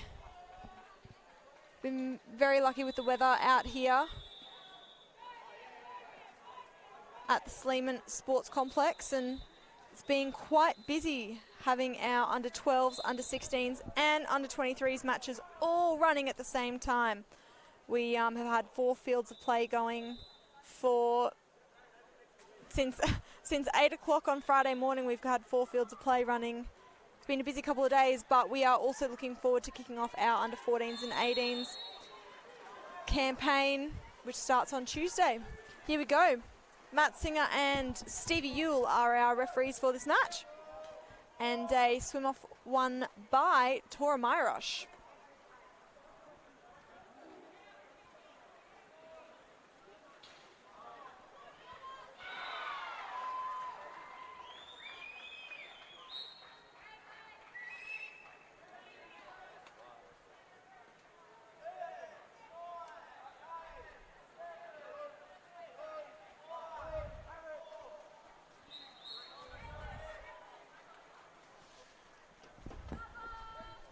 Looks like they've dumped the ball there. Zahn Sturgis in goals for the Sunny Coast Gold. Long firearm down the field. Nice shot there from behind the goals.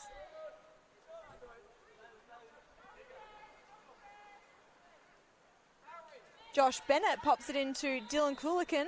Oh, he tries to pop it over. He tries to go himself. Nice little swim away there from the Sunny Coast Blue goalie.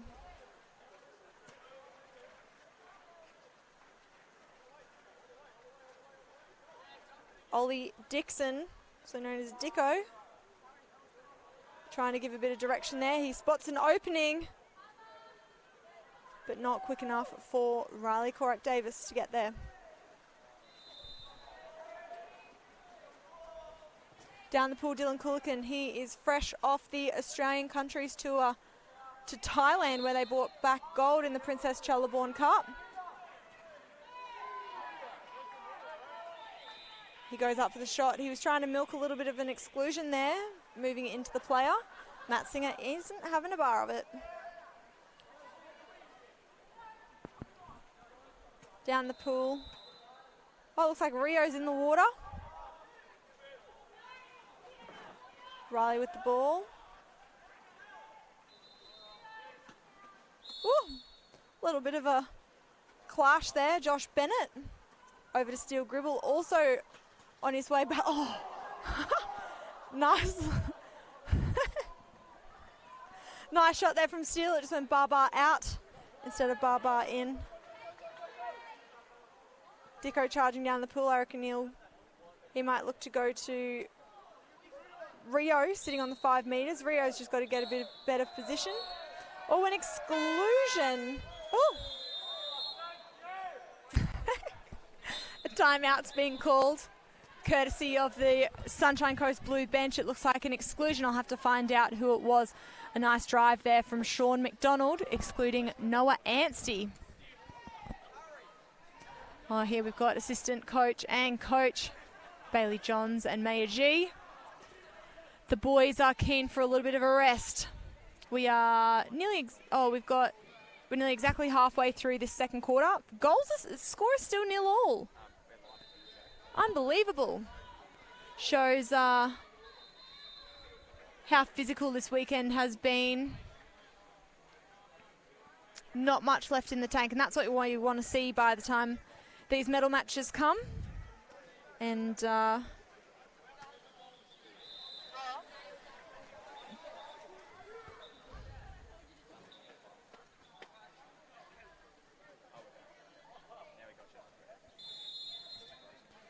timeout was called by Sunshine Coast Blue, and they are making their way down the field.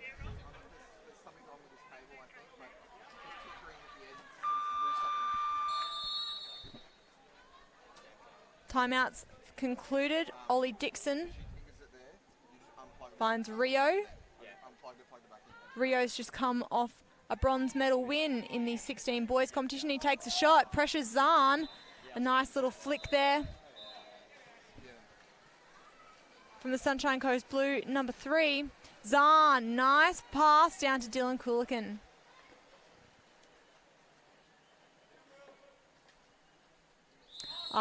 He fools the goalie. The goalie comes out. Dylan Coolican finds the back of the net. Tough going for the Sunshine Coast Gold team, only having one on the bench, and that is Noah Anstey.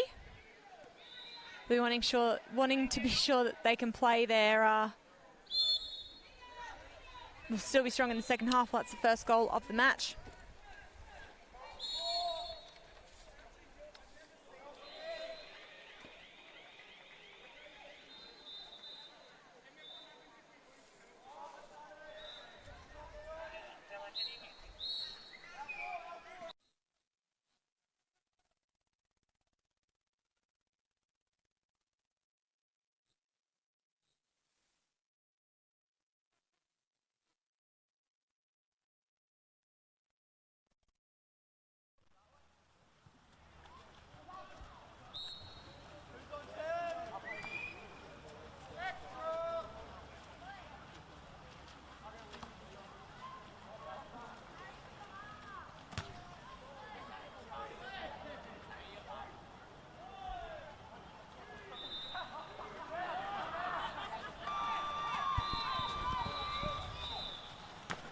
Some nice play there. That's Max G heading down the field. Nice little flick away there. There's Rio. Right. Oh. James Anstey in between. Put it away. Oh. Well done, Zahn. Gets a bit overexcited there in the cage, Zahn. Here we go, instant replay. Max taking a couple of balks. Zahn just had his hands up at the right time to deflect that shot. In the meantime, we've got Riley putting away a nice goal down on the 2 metres. Sunshine Coast up by 2.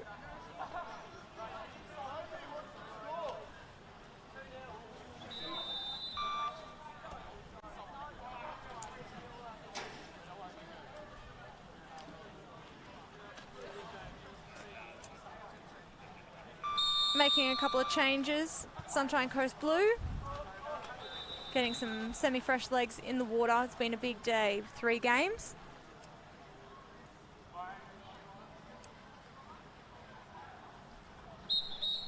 Ooh, exclusion. Number 11, Harrison Hill Nolith. His first kick out of the match. Sunny Coast Blue did well on the drive to earn that exclusion. Let's see if they can put away an extra man shot.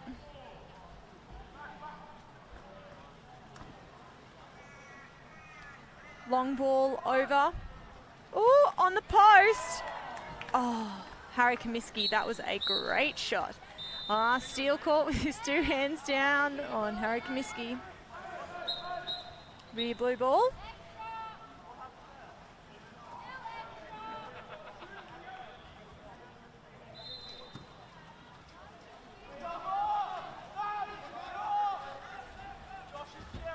Nice save there, John. Sunny Coast. Sunny Coast Gold in the lead, 3-0.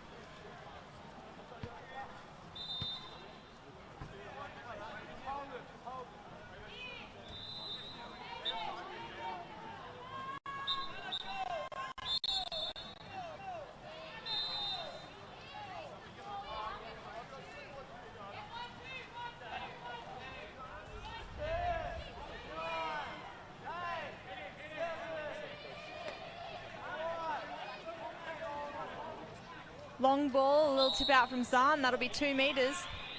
And I believe there aren't very many seconds left on the shot clock. Our shot clock, you can see over by our Heart Sport sponsored banners, has gone to 0, which means that there is less than 30 seconds remaining on the shot clock. On the game clock, sorry. There you go, there are only 2 seconds left. Half time here, Gold leading 3-0. We have goals here for Dylan Coolican, Riley and Josh Bennett. Goal apiece. I will see you back here for the second half.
Some action there with one of the boys from Sunny Coast Blue. I'm pretty sure Ollie Dixon getting a shot away there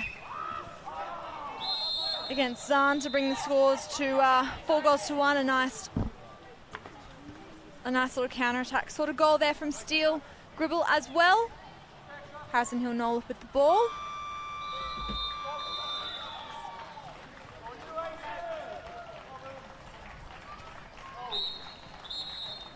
Shot to the side. Ooh.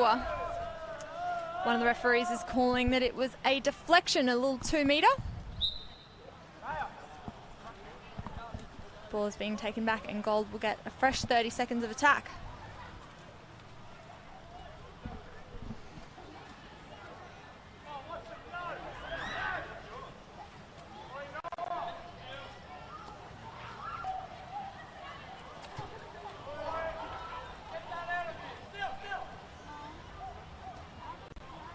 Ball down to Dylan Coolican. He goes short range cross cage. Deflected and flies outside. Looks like we have 7 versus 8 has just happened over in the girls' side of the pool, and it looks like St Peters have come away with the win against All Hallows Development. And we've got Sunny Coast Gold, Sunny Coast Blue and Girls Grammar playing for 5th and 6th. Dicko looks for the little pop. Oliver Upnick finds himself inside the 2-metre zone.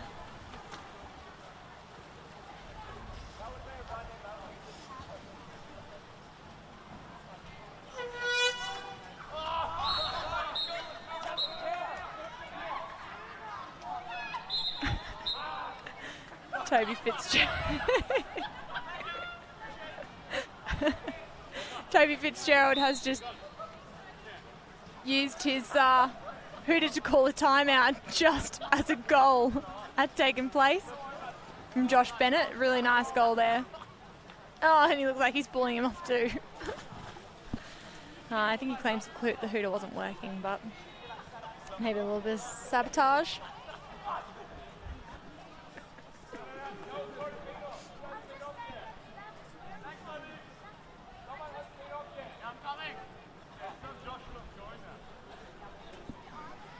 Team talk there, Maya G with the 18 boys, Sunny Coast Blue.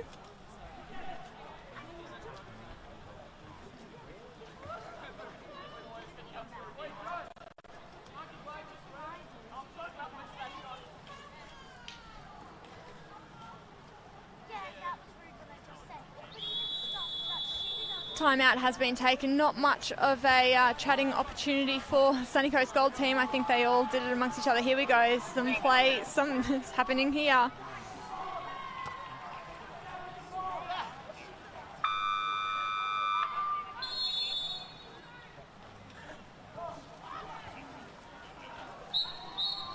Oh, turnover. I don't think that was the plan.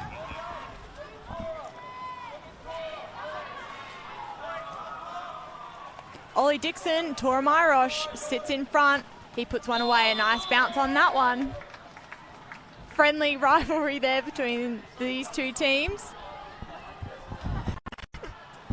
A double fist pump claims the goal. Bounce shot. Nice shot, Tora. 4-2.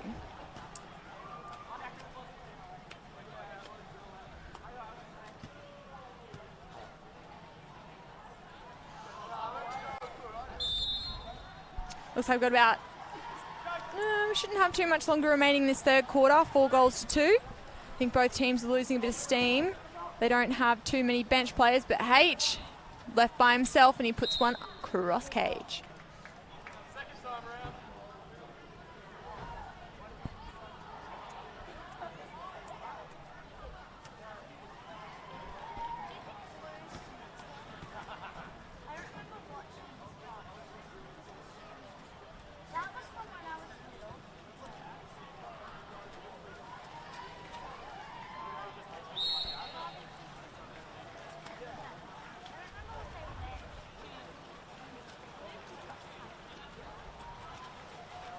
Ollie Dixon with the ball. Plays down to Rocky's Sean McDonald.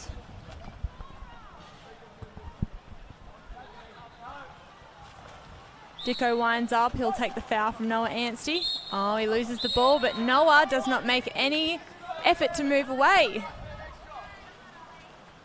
And go some nice close-up shots there. Sean McDonald. Francis Rupnick, go cross cage, mate. Ooh. Finds Tora in the middle, tries to get rid of it. H is all over it. Got Steele sitting down the attacking end.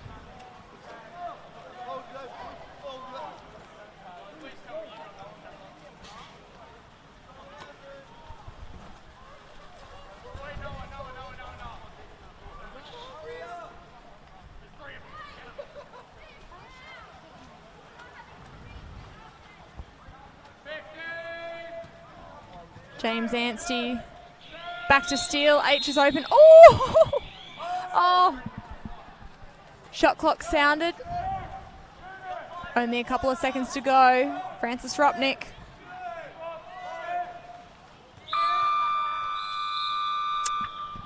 Siren will sound 5 goals to 2 here. Sunny Coast Gold. I've got goals to each, 1 each for Dylan, Riley, Josh Bennett, Steele, and H, and Dicko and Tora from the blue team have managed to sneak a couple of shots past Zahn.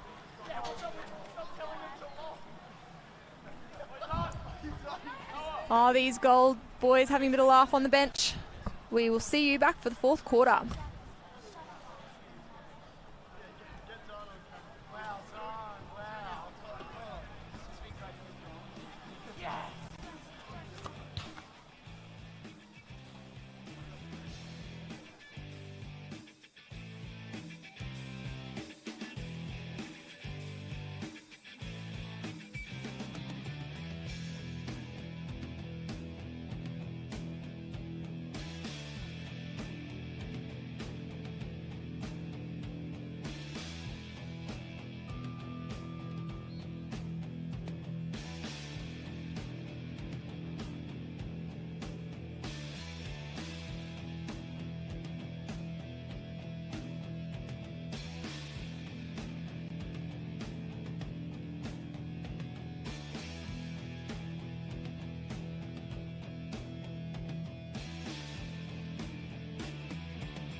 We're back here for the 4th quarter. Sunshine Coast Gold do lead 5 goals to 2.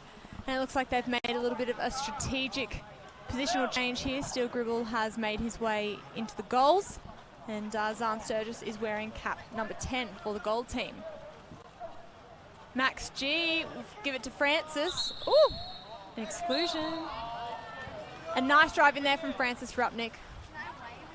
Riley is heading to the heading to the penalty box. Dicko, oh, unlucky, good hands there from James Anstey.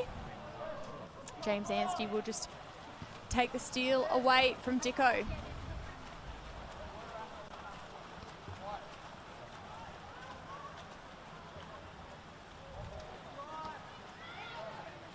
H with the ball, looks like they're double marking Josh Bennett. Oliver Rupnick excluded. Just caught on the back of H. He takes a shot from outside. Nearly hits the All Hallows girls walking past.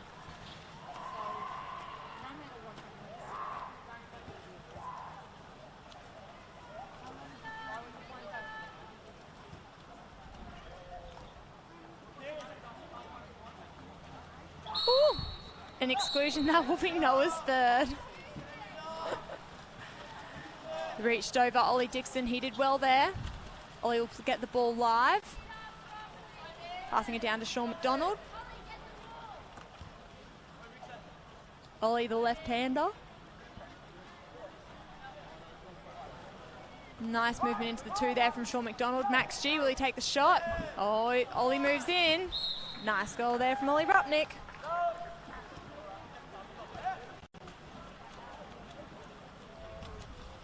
Five goals to 3. Some nice attacking play there from Sunshine Coast Blue.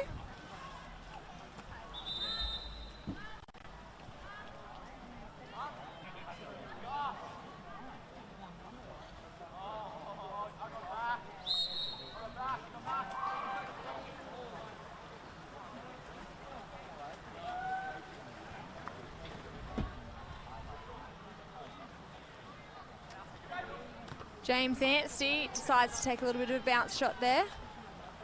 Solid effort in goals from the Sunshine Coast Blue goalie.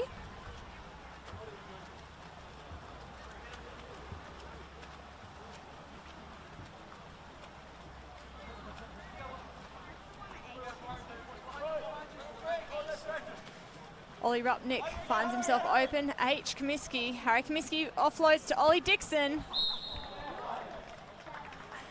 Between Zahn and Steele, couldn't manage to secure possession for goal, and Ollie manages to find the back of the net. Unlucky deflection there from Zahn.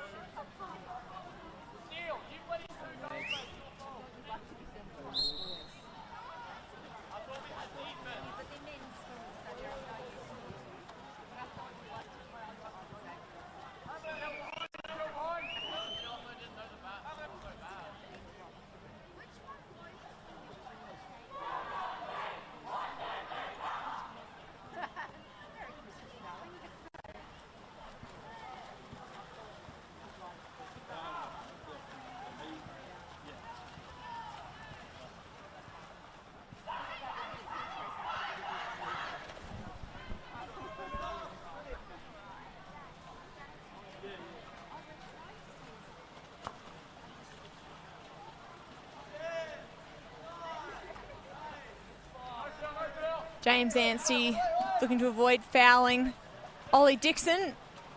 Nice recovery there from stealing goals.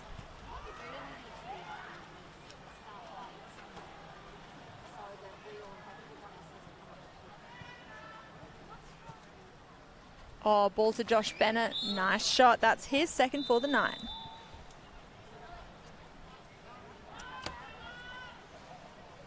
Six goals to 4 now. We'll see an instant replay. Dodging the blue defender quite nicely, putting away in the back of the net.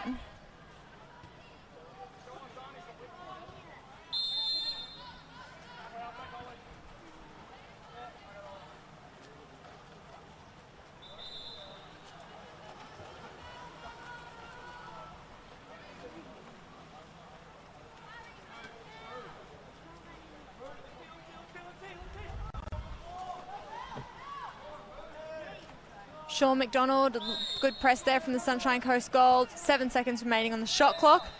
Francis Rupnick will look to offload to Tora. Oh. Nice work there from Ollie Dixon, putting himself in a good position.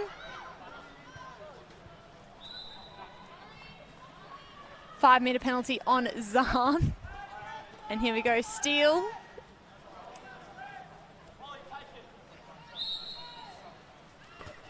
Oh, nice shot there from Francis Rupnick.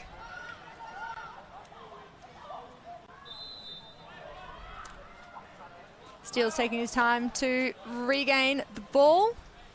Pass it up to his teammates. See that little instant replay there. Francis Rupnick up nice and high. Bounce shot, just skimming on the inside of the bar.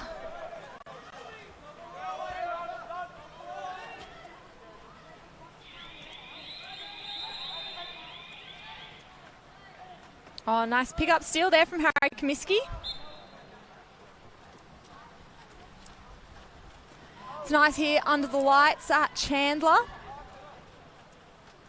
We've got another game going on over the other side of the pool, which is the 16 girls playoff for 5th and 6th.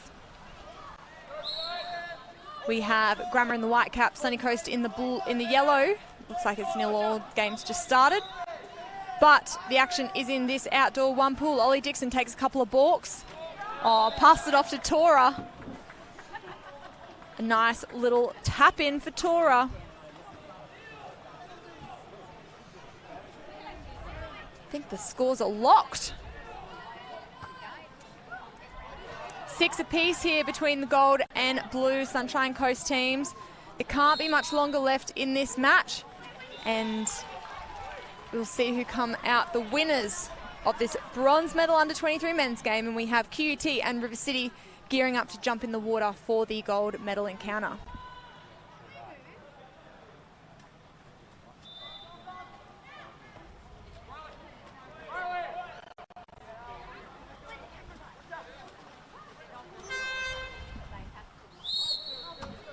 Timeout called from Maya G for the gold team.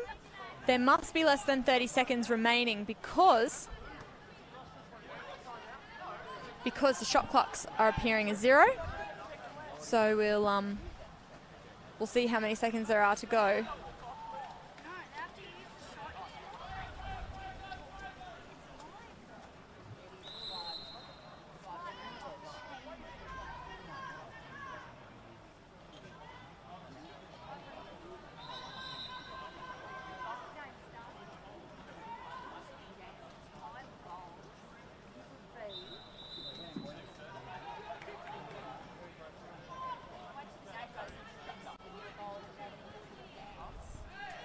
Team talk here. Scores are locked and there wouldn't be much time left remaining in this match.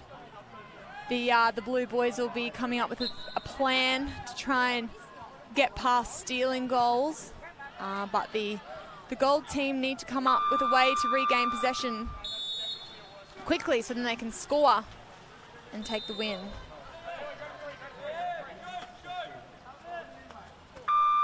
Oh, only 1 second to go. Like scores are level here. 6-6. It looks like we will have a penalty shootout on our hands. We will be back very shortly with all the action here from the penalty shootout.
penalty shootout here for our men's bronze medal match.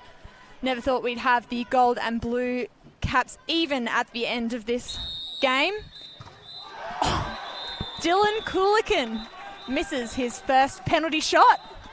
An awesome save from the Sunny Coast Blue goalie. Up next we have Francis Rupnick.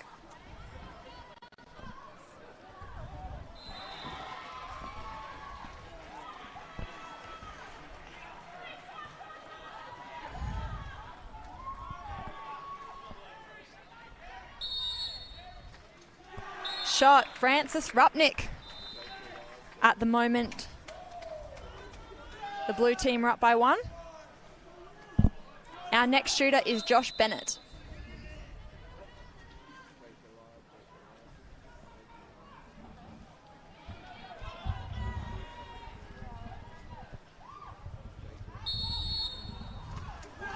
Another great save by the blue goalkeeper. Josh Bennett unsuccessful in his shots.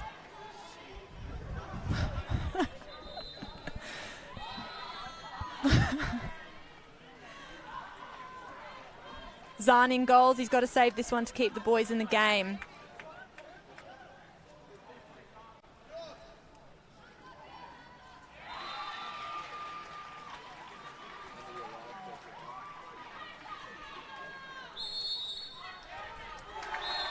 Sean McDonald converts his shot. Currently blue are in the lead, 8-6. Here we go, who's up next? James Anstey. James Anstey taking the third penalty shot for the gold team. Oh, a weapon. Nice goal there from James. Our next shooter for the blue team. Looks like we got Ollie Dixon.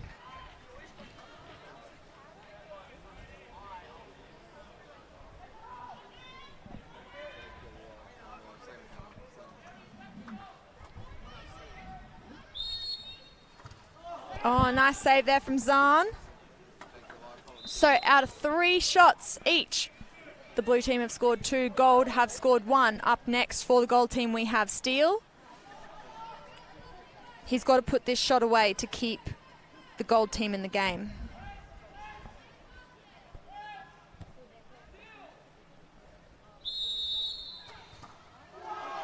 Oh, bar out, Steele.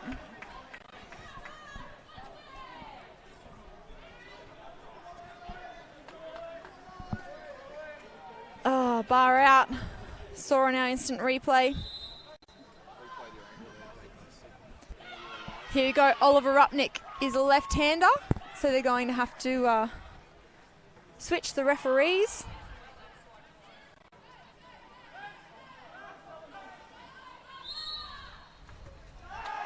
Oh, awesome save from Zahn. Okay, here we go. Last shooter for Harrison Hill Nolith.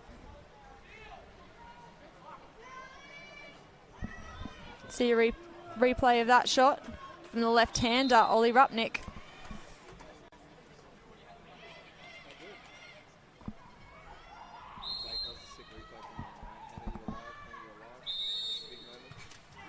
Oh, H misses his shot, which means that the blue team are the bronze medalists of the under-23 state titles. Congratulations, fellas. Tough run. Tough run into the final series for the blue team. And we will be bringing the River City vs QUT gold medal under-23 match to you very shortly. So make sure you stay tuned. QUT vs River City, it's going to be a big one.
Good evening, ladies and gentlemen. Thank you very much for joining us down here for the Under-23 men's gold medal match. I'm Bella and I'm joined by Darcy Moreland. What do we think we can expect tonight from the boys? Oh, Bella, get ready for an absolute ripper contest. Both teams are looking pretty good and have been throughout the tournament. So hopefully we get a good game of water polo. Yeah, I reckon we will. It's been a big day for these fellas. This will be their third game, and River City had a pretty tough matchup against the Sunshine Coast Gold team to make it through to this game. But I do believe that River City have actually beaten QUT in the round, so I think it will be an interesting matchup here. And here we are for the lineup. The gold medal match between QUT and River City. In the white caps, QUT number 1 Mario Trainer, 2 Cooper Gosney, 3 Anthony Towie, 5 Edward Craw, 6 Harrison Gray, 8 David Roger Ames, 9 B Denham, 10 Nicholas Pace, 11 Henry Lamb, and 12 Riley Townsend. In the blue caps, River City number 1 Xavier Clark, 3 Mason Black, 4 Donald Hughes, 5 Will Brown, 6 Lucas Davies, 8 Peter Pavlidis, 9 Ben Osborne, 10 Jack Gallagher, 11 Nathan Walker, 12 Matt Wilson, 13 Clark Connor. Our referees are Stephen Hewlett and Dennis Brown.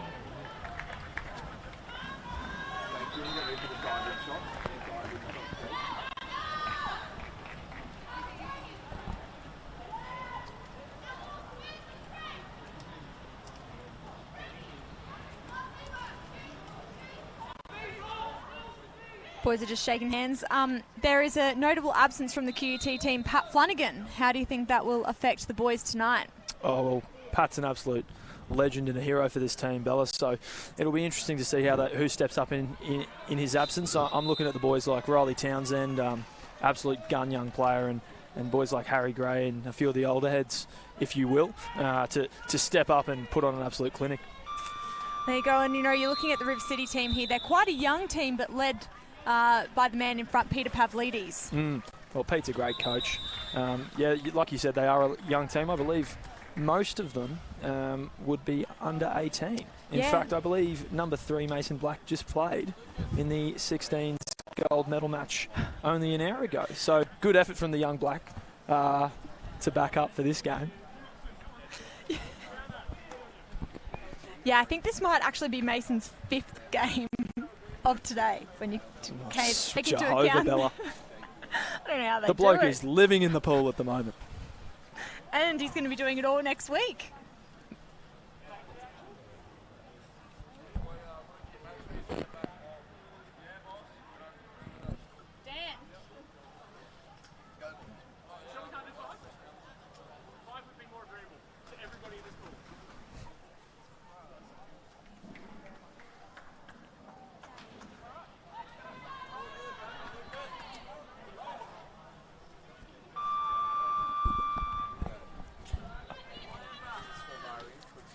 Got a nice close up there. Number 4, left-hander Edward Craw, teammate of yours? Absolutely. I've played with Edward for a number of years, and he's an absolute gun in the pool. He'll be looking to get down to that 2-metre line and hitting those angles on that left-hander's side. They are his specialty. As we get underway with the swim-off, I'm just going to pull up the match statistics from the previous games, because I know that Edward has scored quite a few. Oh, he loves scoring goals. He scores a bucket load, this fella.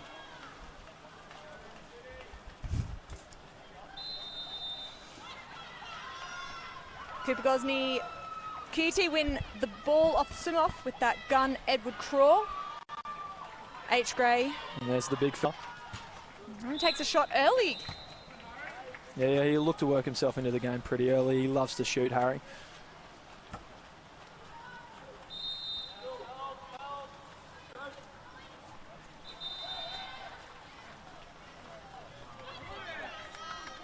Oh, and an excellent steal from Edward Craw, asserting himself on the game very, very early.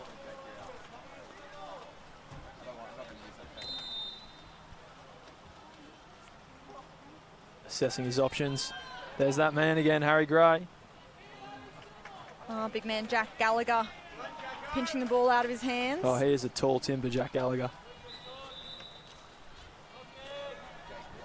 Give you some stats here. We'll start with the River City team. Ben Osborne, who is in cap number 9, is actually the highest goal scorer for this River City team. 18 goals for Ben, 15 for Jack. 16, one to look out for is Matt Wilson. Now, he's only an 02. Yes. 01. 01. Yes, no, he's an 02. He's an 02. You were right the first time. Don't know why I second-guessed myself. Trust your instincts, Bella. No, Matty Wilson is an absolute ripper player. As Cooper Gosney kicks off the game in style. But yeah, Matt Wilson, you know, he's come up from the ACT to get a little bit more experience, and it's clearly doing him wonders so far. Absolutely, you know, with 16 goals on the board. You can see Cooper's goal here. Now, as you mentioned earlier, Das, the majority of this team will actually be playing next week, and I understand you'll be coaching next week as well. I will be. This could almost double as a bit of a scouting report for me, I think. Oh, good, you could see how they play. Absolutely. No, but they are a great young team. Just looking up the highest goal scorers for the QT team, and the man himself, Riley Townsend's number 2 on the scoreboard. He'd have to be up there, wouldn't he? He's scored 10, with Pat Flanagan taking 12 of those goals. So, I mean... This is a big chunk of their offence they're missing with Flanagan being away. Yeah, absolutely. And our first exclusion of the match. Got number 9, Benny Osborne. Yeah, when you look at it, Das, Pat's got 12, Riley's got 10, and everyone else has only got a couple. So, you know, we'll really have to have those guys like Pace. Well, there you go. Step up to the plate. He's got an absolute ripper shot, Nick Pace. And he's just delivered once again. Here we go. We'll see it on the instant replay. Couple of balks. Slipping it under Zayd's arm. This QT side will be very well drilled under the tutelage of Simon Zulu Daly. Simon Zulu Daly. Well, tell us a little bit about Zulu. Oh, Zulu. He's a great coach. He's quite known for probably a bit of out of the box thinking as well. He doesn't mind changing it up and not necessarily playing conventional water polo, but he's always been very, very successful. Yeah, I was only telling someone the other day, I feel like he's a very well-researched coach about what other teams are doing around the world, and he's not afraid to implement those strategies and give them a go in these matches. So absolutely. Newly appointed head coach Simon Daly there. Very exciting times at QT. H. Gray with my... Oh, no, that's H. Gray there. H. Gray there. Oh, Bede. Bede was number 9. Oh, got a good drive there from Townsend. He'll look to sit here. And here we go, Riley with a nice turn. And that is a ripper goal from Riley Townsend. Yeah, there was no way that he was letting go of that ball. Would you expect anything less from him, Bella? No. Sniper. The sniper. The sniper. Putting one away. And here, you know, we can watch it for all its glory once again on the instant replay. Absolute hero. Hero. Well, you're saying guys like these need to step up, and River City seem like they're taking a bit longer to step up to plate here. You know, we've got quite a few fellas who have scored a lot of goals in Jack Gallagher, Peter Pavlidis, Ben Osborne, but we haven't even seen them take any shots and put Mario under pressure. Yeah, look, well, the thing is that Mario Trainer in goals, he's not a proper goalie. He's kind of just stepped into the role, and you know, not bad for a reserve goalie. He's got very, very long arms and does a pretty good job in there. But you know, is he tested under pressure? Yeah, that'll be the question here, and you know, we hope that ex-QT alumni Nick Porter might be tuning in. Maybe Mario would be getting some tips off Porter. Oh yeah, used to be a Tiger, now he's a Trojan. Oh, could believe it. Oh, Cooper Gosney. That's his second of the game. Is this second? The QT fellas are just putting on a bit of a clinic right now, Bella. They are. They are. I feel like they, as you mentioned, Das, they've got a well-drilled side, but they've also got a bench. The River City boys have only got... and when we say that, we mean quite literally.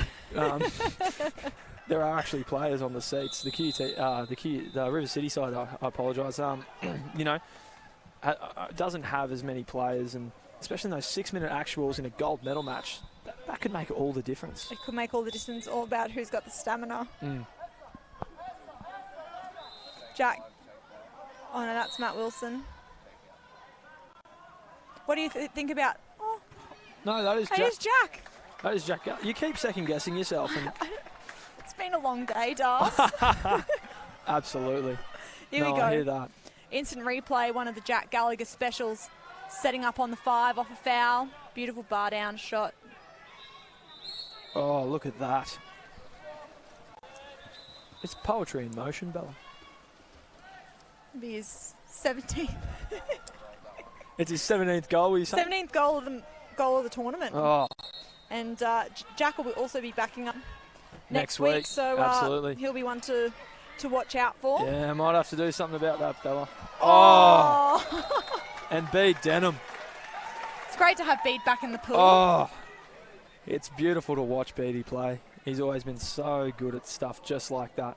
Just sitting up on his legs and trusting his teammates. He's just got a lot of finesse. Oh, he's a player. He makes things look so He just- effortless, but Oh, look at it. Look at it here. He just Beautiful curls it. Oh.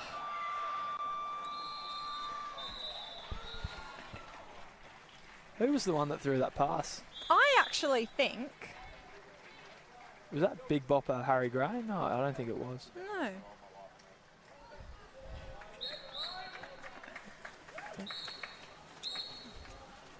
Oh, there's been an exclusion.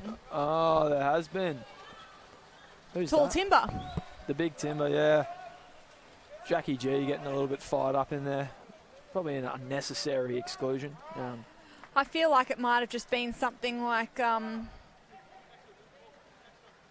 heavy foul on the transition. You don't need those sort of Absolutely things, not, especially when you're down by so many especially goals. in a gold medal match, but it doesn't look to have troubled them on that extra man attempt. QT have probably rushed that one, I think. I think they have. I mean, Jack had to swim the entire 30-metre length of the pool just to make it to the box.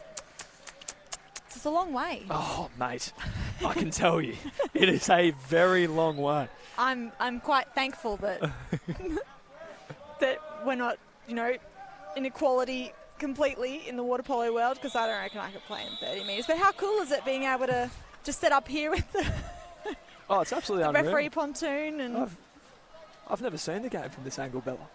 oh, well, you're in for a treat, it's- Dars. We're not even finishing we haven't even finished the first quarter yet. It's very exciting.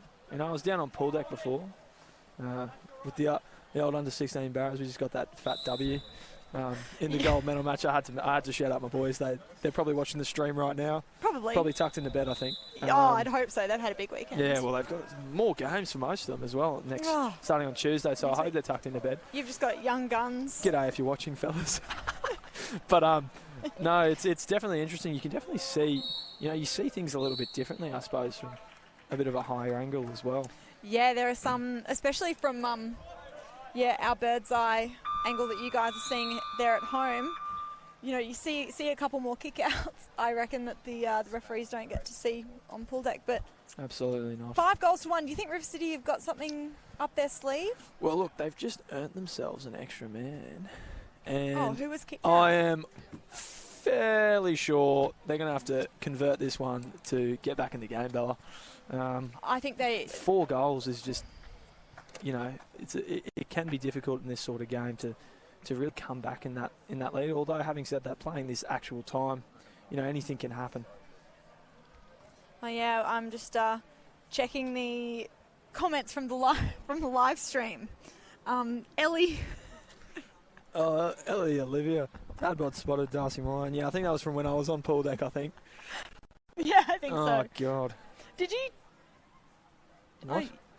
Did you get thrown in? I did. I did. Oh, you did. Oh, one of the That fellas gave me a bit of a backed up crash me. tackle in the back Oh, after yeah. that fat win. That win. It's a really good young River City side, I must say. Yeah. Very well coached by Ian Quinn and Vlad Fodor, who A little shout out. have done great things at River City. Fantastic things. Mm. Well, we've also got a Hom Tardy who says I'm tardy. Sounds fake, but okay. might be a bot because he Go thinks go Flanagan. Oh, he's in trouble. Look, I think he might just be commenting for the sake of commenting there. He clearly has no idea.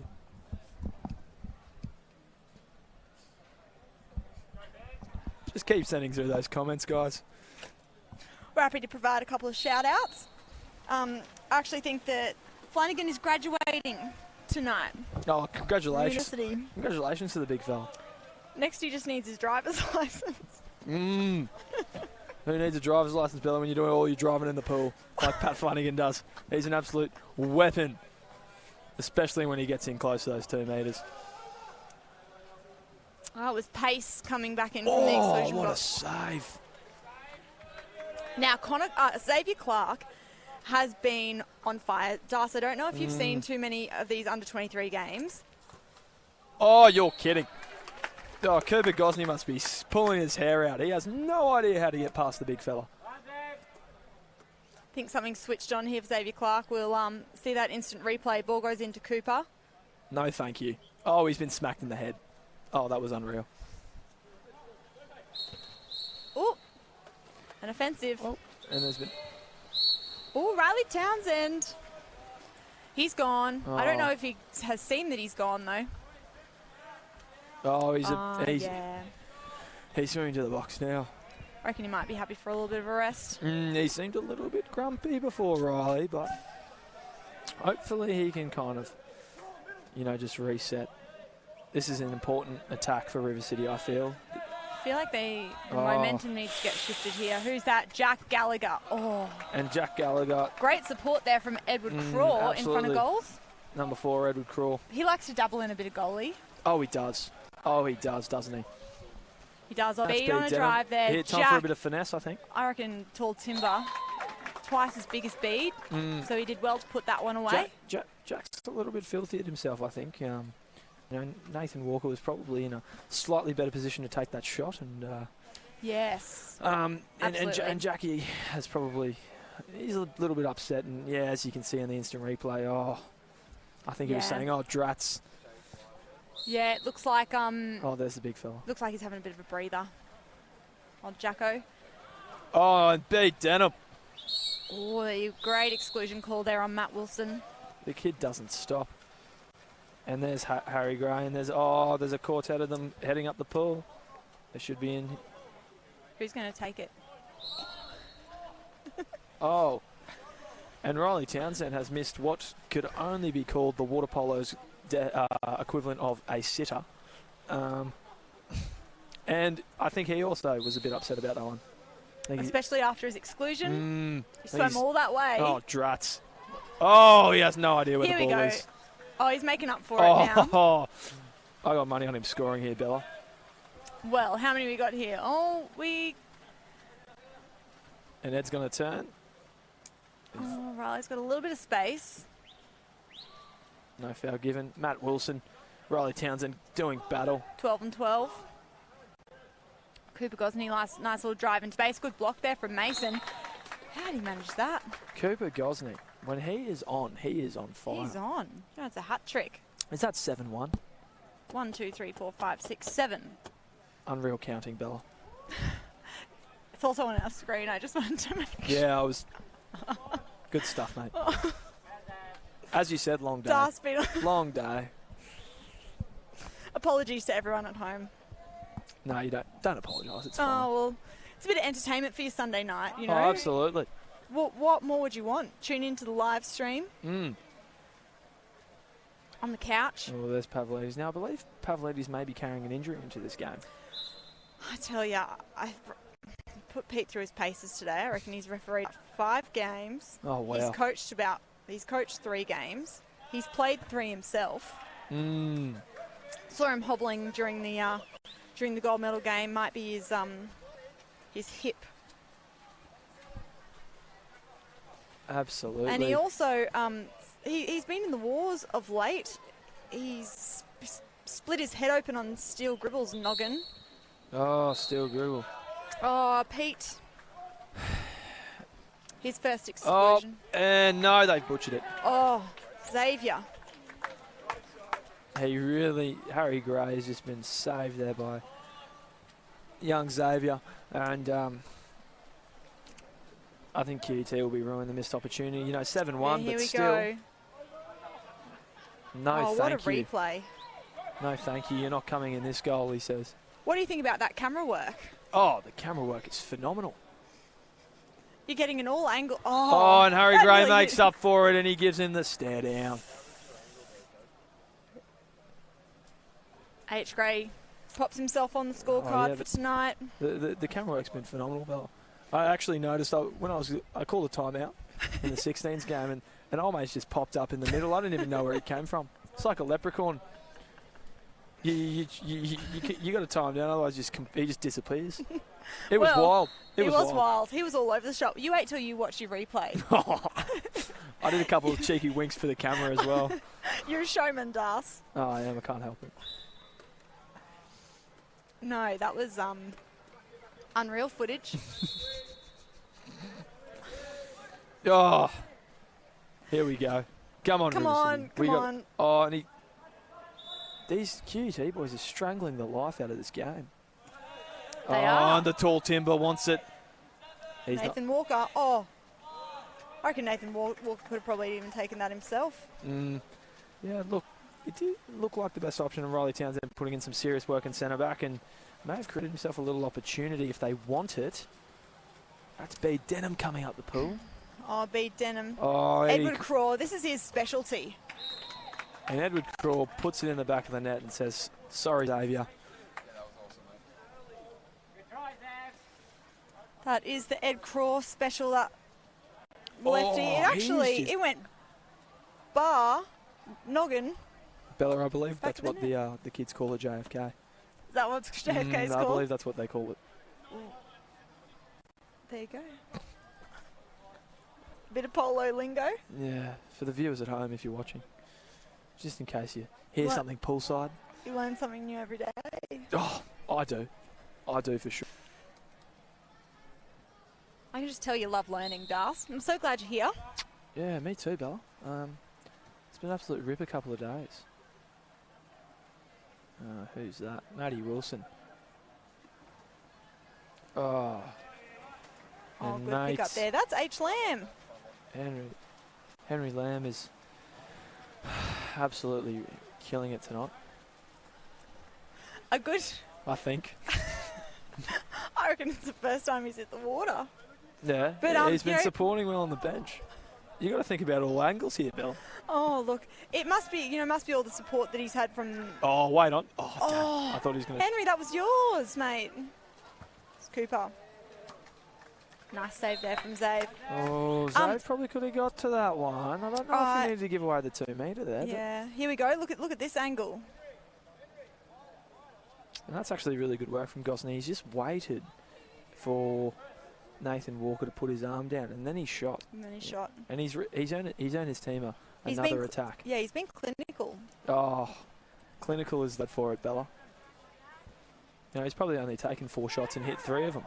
I know, his rate is He's strike rate. shooting at that 75% clip. Those are MVP numbers. Oh, H. Gray. And Harry Gray looks a bit fired up in the pool. He's always fired up. Oh, he is, isn't he? Have a look at that replay. Come on, drop some comments on the Facebook Live video. Riley Tompkins. Oh, thanks, Riles, for the shout-out, brother. Tom Hardy keeps saying Flanagan for MVP. Well, he's not here at the gold medal match, so... Hom Tardy. I don't know what sort of game you're watching, mate. Don't You see wouldn't any... even... I actually saw Hom Tardy at bloody Carindale this morning. Oh, at the Hardy Bros. Yeah, but he Hardy didn't give Bros me a coffee because he wasn't open. Oh, you're joking. Yeah, I was pretty upset, I'm not going to lie. Oh.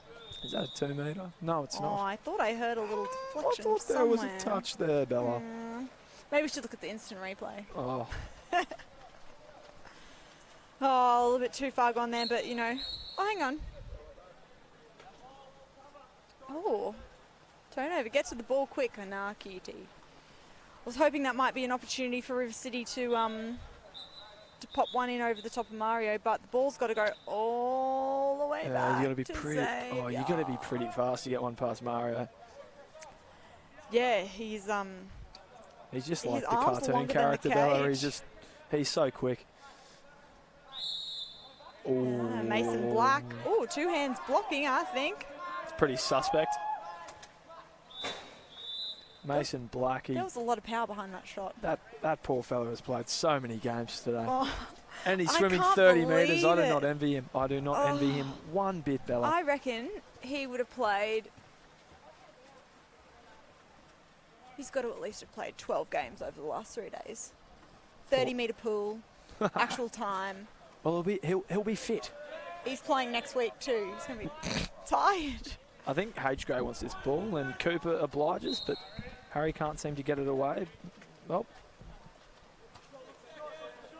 Harry is what we call a volume shooter. He just goes for the fires. Oh, yeah. Oh! That would have been unreal if we got that on camera. I think he just sconed the cameraman in the knee. This cameraman has got balls standing behind the goal where he is. Oh, yeah. Well, But he's also... He's putting his body on the Well, line. he's also doubling as the ball judge, so obviously he's got balls, Bella. He needs to throw them in. He's Yeah, what we, he is, he's he's what, a ball he- collector, he's isn't what he? we call the Renaissance man. Right. Well, he's doing a bloody job. 10-1. Oh, Is that where we're at already? 10-1. Goodness me. Jeez, I thought 8-9. my young fellas were putting on a clinic this afternoon, but this QT team So is do you- fired up. So do you want to tell us a bit about your boys?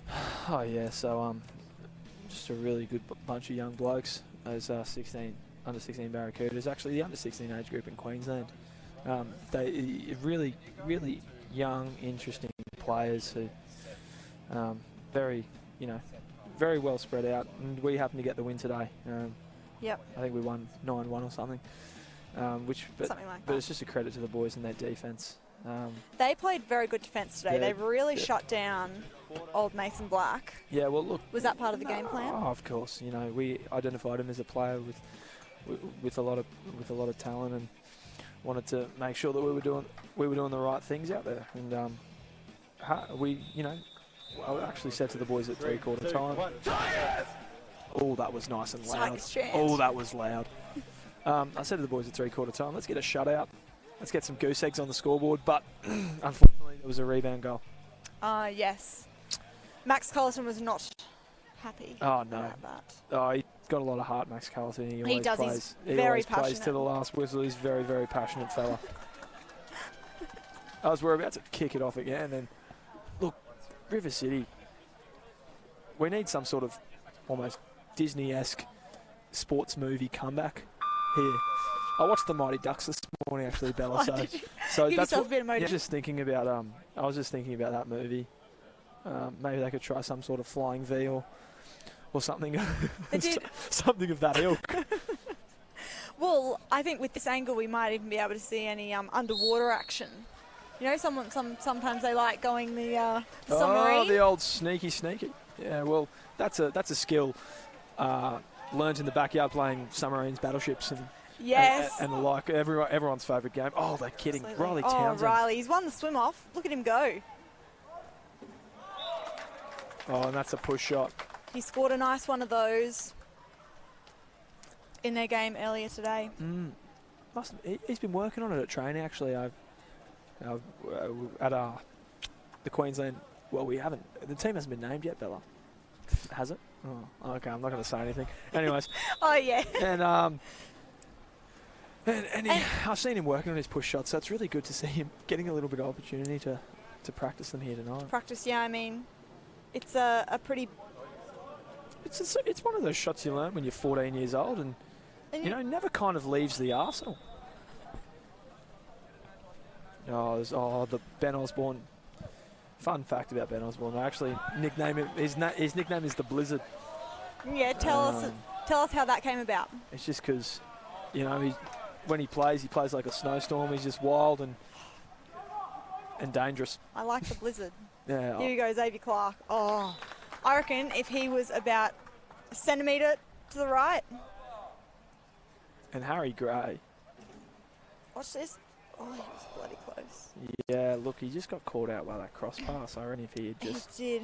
whoever that was on the, it was Bede. He drew that defender nicely. Couldn't agree more. Open H. Gray up for a... How are the comments looking? Have we got any more comments?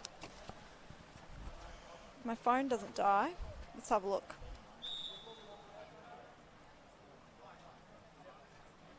Oh, I think we've got one more. Let's go Asa. Asa is number 3, the pink-armed bandit from the QT Oh, yeah, boys. he's got that shooting sleeve on. He does. It's just like in NBA 2K. If you put the shooting sleeve on, you get +3 outside shooting. So that's why he's wearing it. Well, you would. Oh, I would. I already got 99 outside shooting. I'm just kidding. I'm just kidding. Yeah, you're a left-handed weapon. I am a left-hander, yes, that is true. Oh. Who's that down that day? Oh, Riley. And He's everywhere. Eddie Krul. Eddie Krul's on the right give me side. some more. That's another ripper goal from Eddie Krul. That's finesse at its finest. Yeah, him and Bede are just... Oh. Look at this. I wonder if they're going to get anyone else involved in the game. At the moment, we've got Cooper 3, Pace 1, Riley 2, Bede 2, H. Gray 2, Ed 2. I mean, they're sharing the love, but there are 13 players in the team. Yeah, well, look, we talked before the game that the fact that Pat Flanagan was a huge part of their offense, but you know what? The boys have just stepped up today. That's the sort of thread that, you know, really shows that all the boys came here to play and were switched on. Absolutely. Matt Wilson has been quiet tonight. Yeah, look, I'm actually interested about how he's actually currently being used. He's usually a centre forward. He's a centre forward. I've seen him in centre forward about twice. I mean, he was getting the ball off. He was the back player on restarts and stuff like that. And when you see stuff like that as bar out to the grandstands. I don't know if that was a bar out. Did that hit Xavier Clark? He's playing it very cool if it did. Oh, yeah. Here we go. Bit too quick. Oh, that was a bit too quick. Well, here we go. Got the rewind. Oh, did that skim the... Was that a weird bounce? It was. I don't know. I don't know physics very well, but... he probably should have shot that. Oh, Lucas Davies, come on, mate. Oh, Lucas Davies doesn't mind a bit of the old underwater wrestle. Oh, I agree. I refereed him this morning. Oh, and Simon's used his timeout. Well, one of them.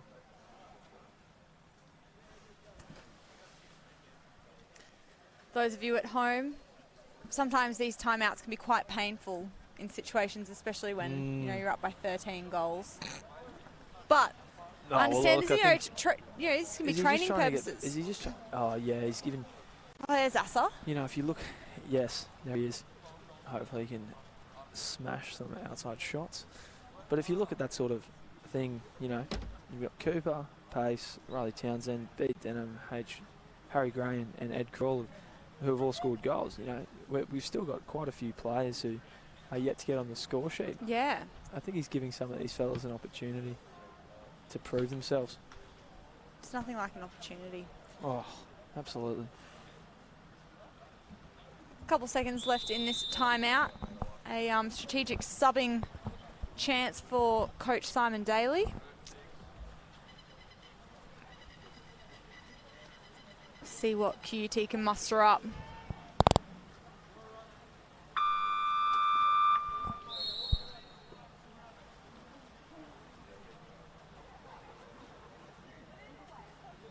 I'd love for Mario to take it past halfway. That would be pretty funny. I'm not actually going to lie. He has his field player hat on and thinks he can go past halfway. Henry Lamb. Oh, you are kidding. That was about to be an absolute banger. That would have been a ripper. Oh. Give it up to Ben Osborne. He hasn't had any strikes tonight. The blizzard's been quiet.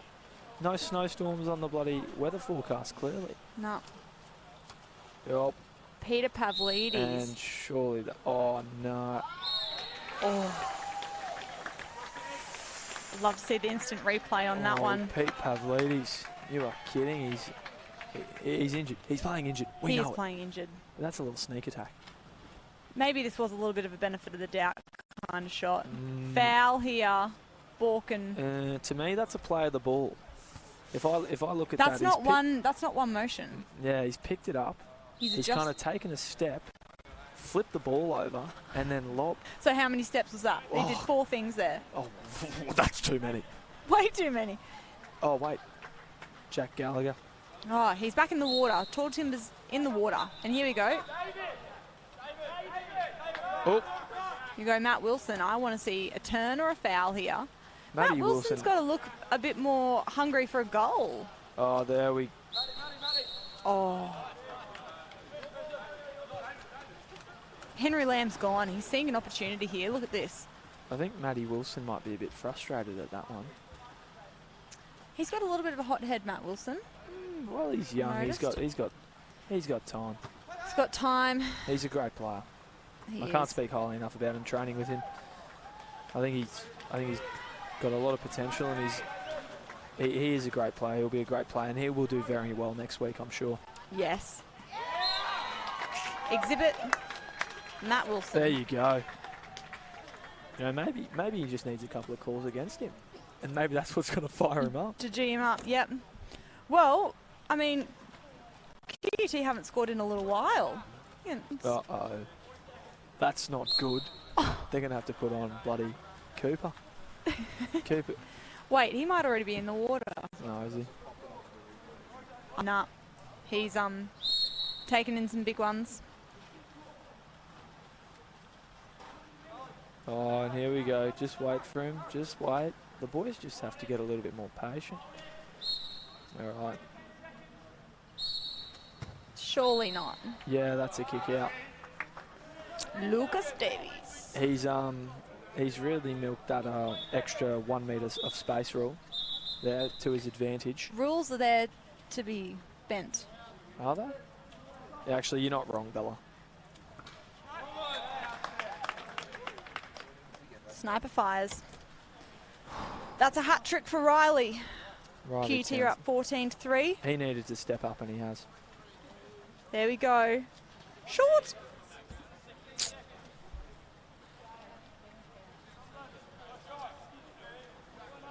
Well, I reckon there's not too much longer left in this match. Is this the third quarter? Please. Yeah, it is. Sorry, I should know that. I think I did know that. I was just thinking out loud. I'm glad you thought out loud because Yeah, well, you've, it's for the benefit of the fellas at home. Yeah, obviously. Has anyone else dropped us a comment on the live stream? Okay, there's no cheers, so it has to be that has to be the end of the third Mate, quarter. do I get to interview Zulu after this game? Yes. We've got a microphone for you, Waterpolo sweet. Queensland microphone. So you got to think up some questions to ask him. Yeah. Like, All how right. was your day, or like more about the game? No. I'm thinking more game specific. Oh yeah, I saw Janice Lenarduzzi. Oh, how's Italy, Janice? I'm jealous. You see, oh, well, this is a little bit of a fun fact for you. So the QT goalkeeper, Matthew Lenarduzzi, is a phenomenal player. National League player for Queensland this year, and makes big things out of the big fella. But they've gone to Italy, gone to but some would say to the homeland. As you can tell, Lenarduzzi, very Italian name. Yep. So shout out to you guys watching over there. Wait on, is that Pat Flanagan who's just tuned in? Hey mate, good to hear from you. Pat, I mean, Pat, I Pat, can hope you just tell us where you are? you're MIA. There's a game on. Yeah. Like, Pat, did you fall asleep again? maybe you couldn't get a lift out here. Oh, who's going in goals now? That looks like Bede. Who is it? Bede. Oh, you're kidding. Beat Denham. Pat, we want to hear from you. Clearly, Pat is avoiding our questions. We'll have to Yeah. do some current affairs style digging, I think. We need the cameraman. Just to run up to him on the street. Where were you on the night of Sunday? The 9th of December. Oh, is that coaching thing due tonight? What coaching? Pretty sure I have to do my accreditation by tonight. Sorry, just thinking out loud again, guys. H. Gray. Oh, well, I'll just do it tomorrow. On your day off. Yes. On your day off. That sounds good. All the work was done there by Riley. H. Gray was just there to pick up the pieces. That is third as well. Hat tricks all round. What do the boys do when they score some goals? You know, when you play juniors at rugby and your mum. Oh, you get to go to McDonald's with your parents after the game, I believe. I believe the team is actually going to McDonald's after the game. And, I feel like that's all they eat. And it looks like at this stage, Cooper, how many family Riley, boxes are they getting? Harry Gray are all getting Big Mac meals for free at this stage. Who do you reckon's buying? Pat. Pat should buy. Well, Pat should buy. Will he? You're going to have to find out in the next episode. But it's actually, I think Jordan Shine will probably. He looks after the boys, doesn't he? Oh, he does, doesn't he? There's nothing better than looking after the boys. Oh, and that's a kick out. Who's going to the box? And that is, speaking of family boxes, Edward Craw is heading to the red box. The red box. I don't think his stay in the red box will be enjoyable. No. As enjoyable as the family box. No, unfortunately. These boys are just playing a pretty.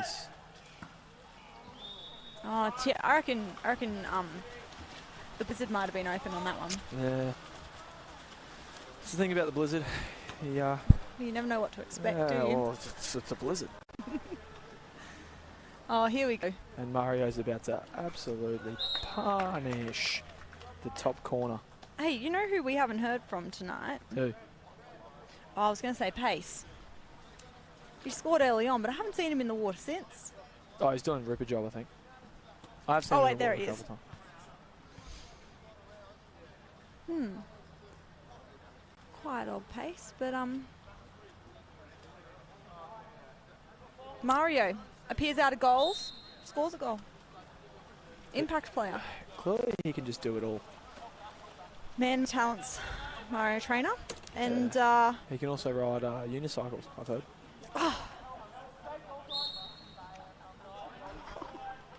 Oh, we forgot ye old Pat Gilligan. Yeah, I hadn't seen him in the water and I was a bit worried he was like on the edge of the bench or something. Mate. Hello, Patrick. And the big dudes. The big dudes is tuned in. What's hello in Italian? Ciao. Ciao, Matteo. Matthew and Paolo. Hope you're doing well over there, dudes.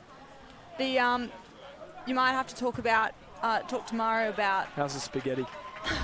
The spaghetti pizza. No, I reckon Mario might have taken your place as #1 GK. I would be very worried if I was you, Matthew. I'm just kidding. I probably wouldn't be. No, I reckon you're fine. Although Mario's done a ripper job tonight, I must say. He's done a ripper job over the tournament. Here we go, ball into Matt Wilson, backhand. Wow! The man's got talent and skill. Are you waiting to watch that again? Yeah, sure. Just look like you're trying to comprehend what you saw. That's really good for Matt Wilson, especially on a player was like that Nick Pace. Oh, I like that double shot. That was just how like coffee, just a double shot of replays. I'm just kidding. Too much caffeine will keep me up, Bella.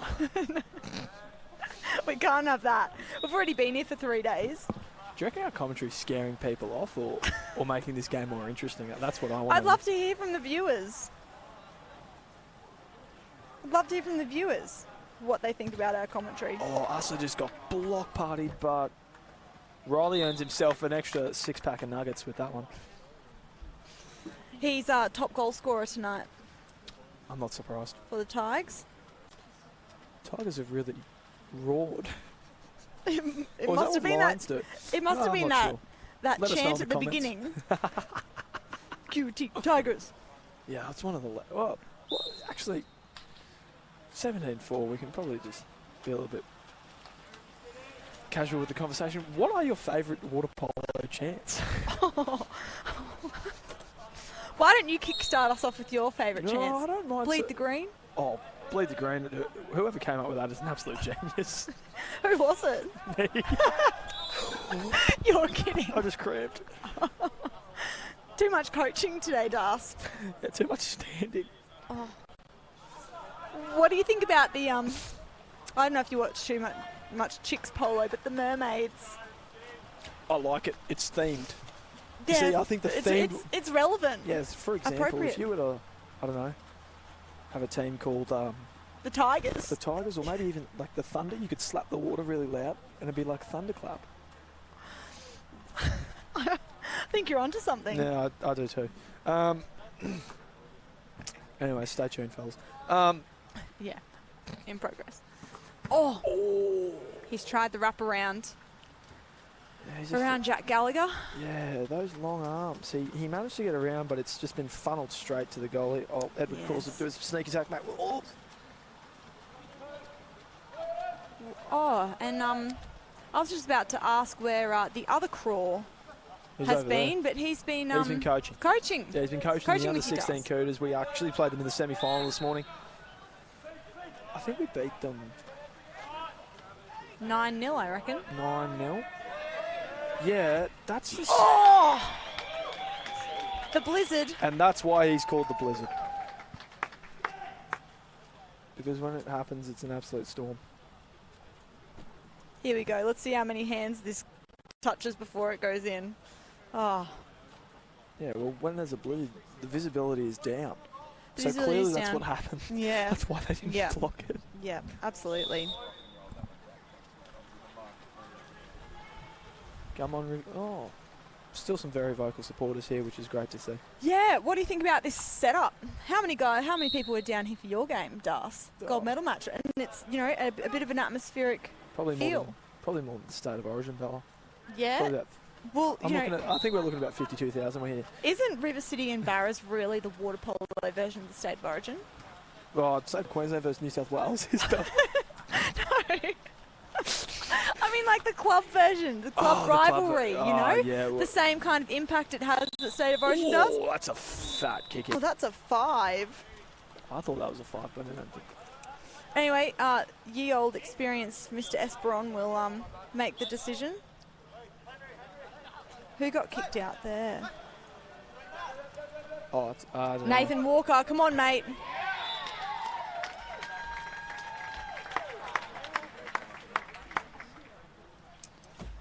You beauty. Here we go again.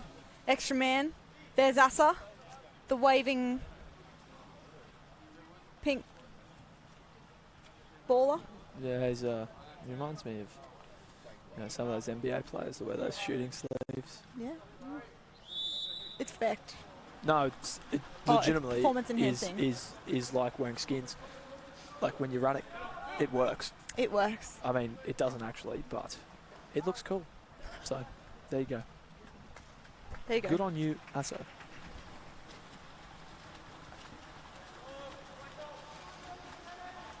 Here you go. I doubt there's much. Yeah, I doubt there's much time left.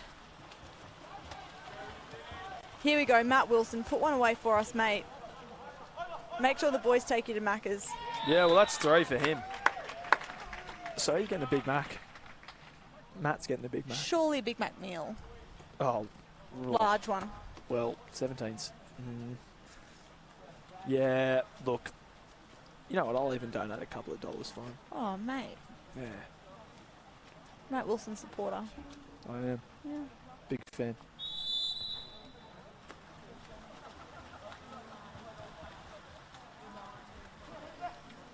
You know what I think I've got to do tonight? What's that? Move the pontoon. You are kidding. You want to help? I cannot think of anything worse, Bella. Wait, don't we have more? Why don't they just leave it for a day? Yeah. Well, look, can I tell you a bit, some fun facts, Das? That I love fun facts. As I said before, I love learning. Okay, well, 10 days ago, there was not one drop of water in this pool. 5 million litres of water went in this pool in the last week. According to my calculations, that is a lot of water. A lot of water. 5 million litres of water. Why was that? Why was there no water in it? Because they were retiling putting in some anchor points for us to make life just that little bit easier. Absolute scenes. And so, yeah, we had to build this pontoon, and we are the first. I was actually the first person in the new pool. So even the public haven't had a chance, and you know we've got a day off tomorrow, so they thought they may as well open it. I reckon we should leave it. I reckon the kids would love it. I reckon the kids would have a lot of fun. Although they may have too much fun, but it doesn't matter because we are at the end of the game, and the QT Tigers have come away with an absolute stellar victory. Well, Das, I reckon you need to go down on pool deck. Yeah. I can't be bothered. Go and speak to Zulu. No, I can't. You're going. All right. We did scissors, paper, rock, so then you just lost. That was a quick scissors, paper, rock. Alrighty, I'll see you in a sec. Best of 3. See ya.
All right, so in your first game or first time coaching with the under-23s at QT, how do you feel the game went, mate? Yeah, it was good. We stuck to our game plan, and the boys played very well and were deserved winners, which was good.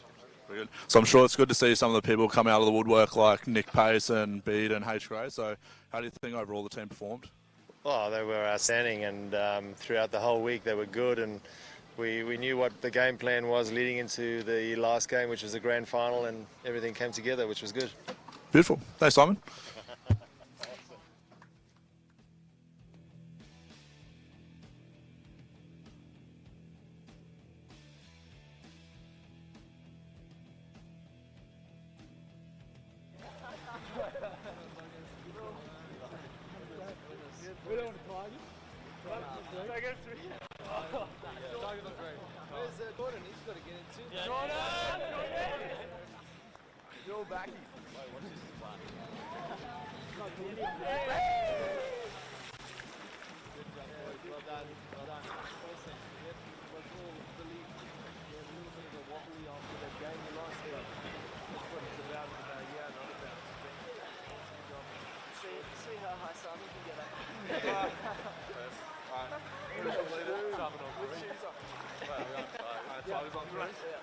One, two, three, Tigers!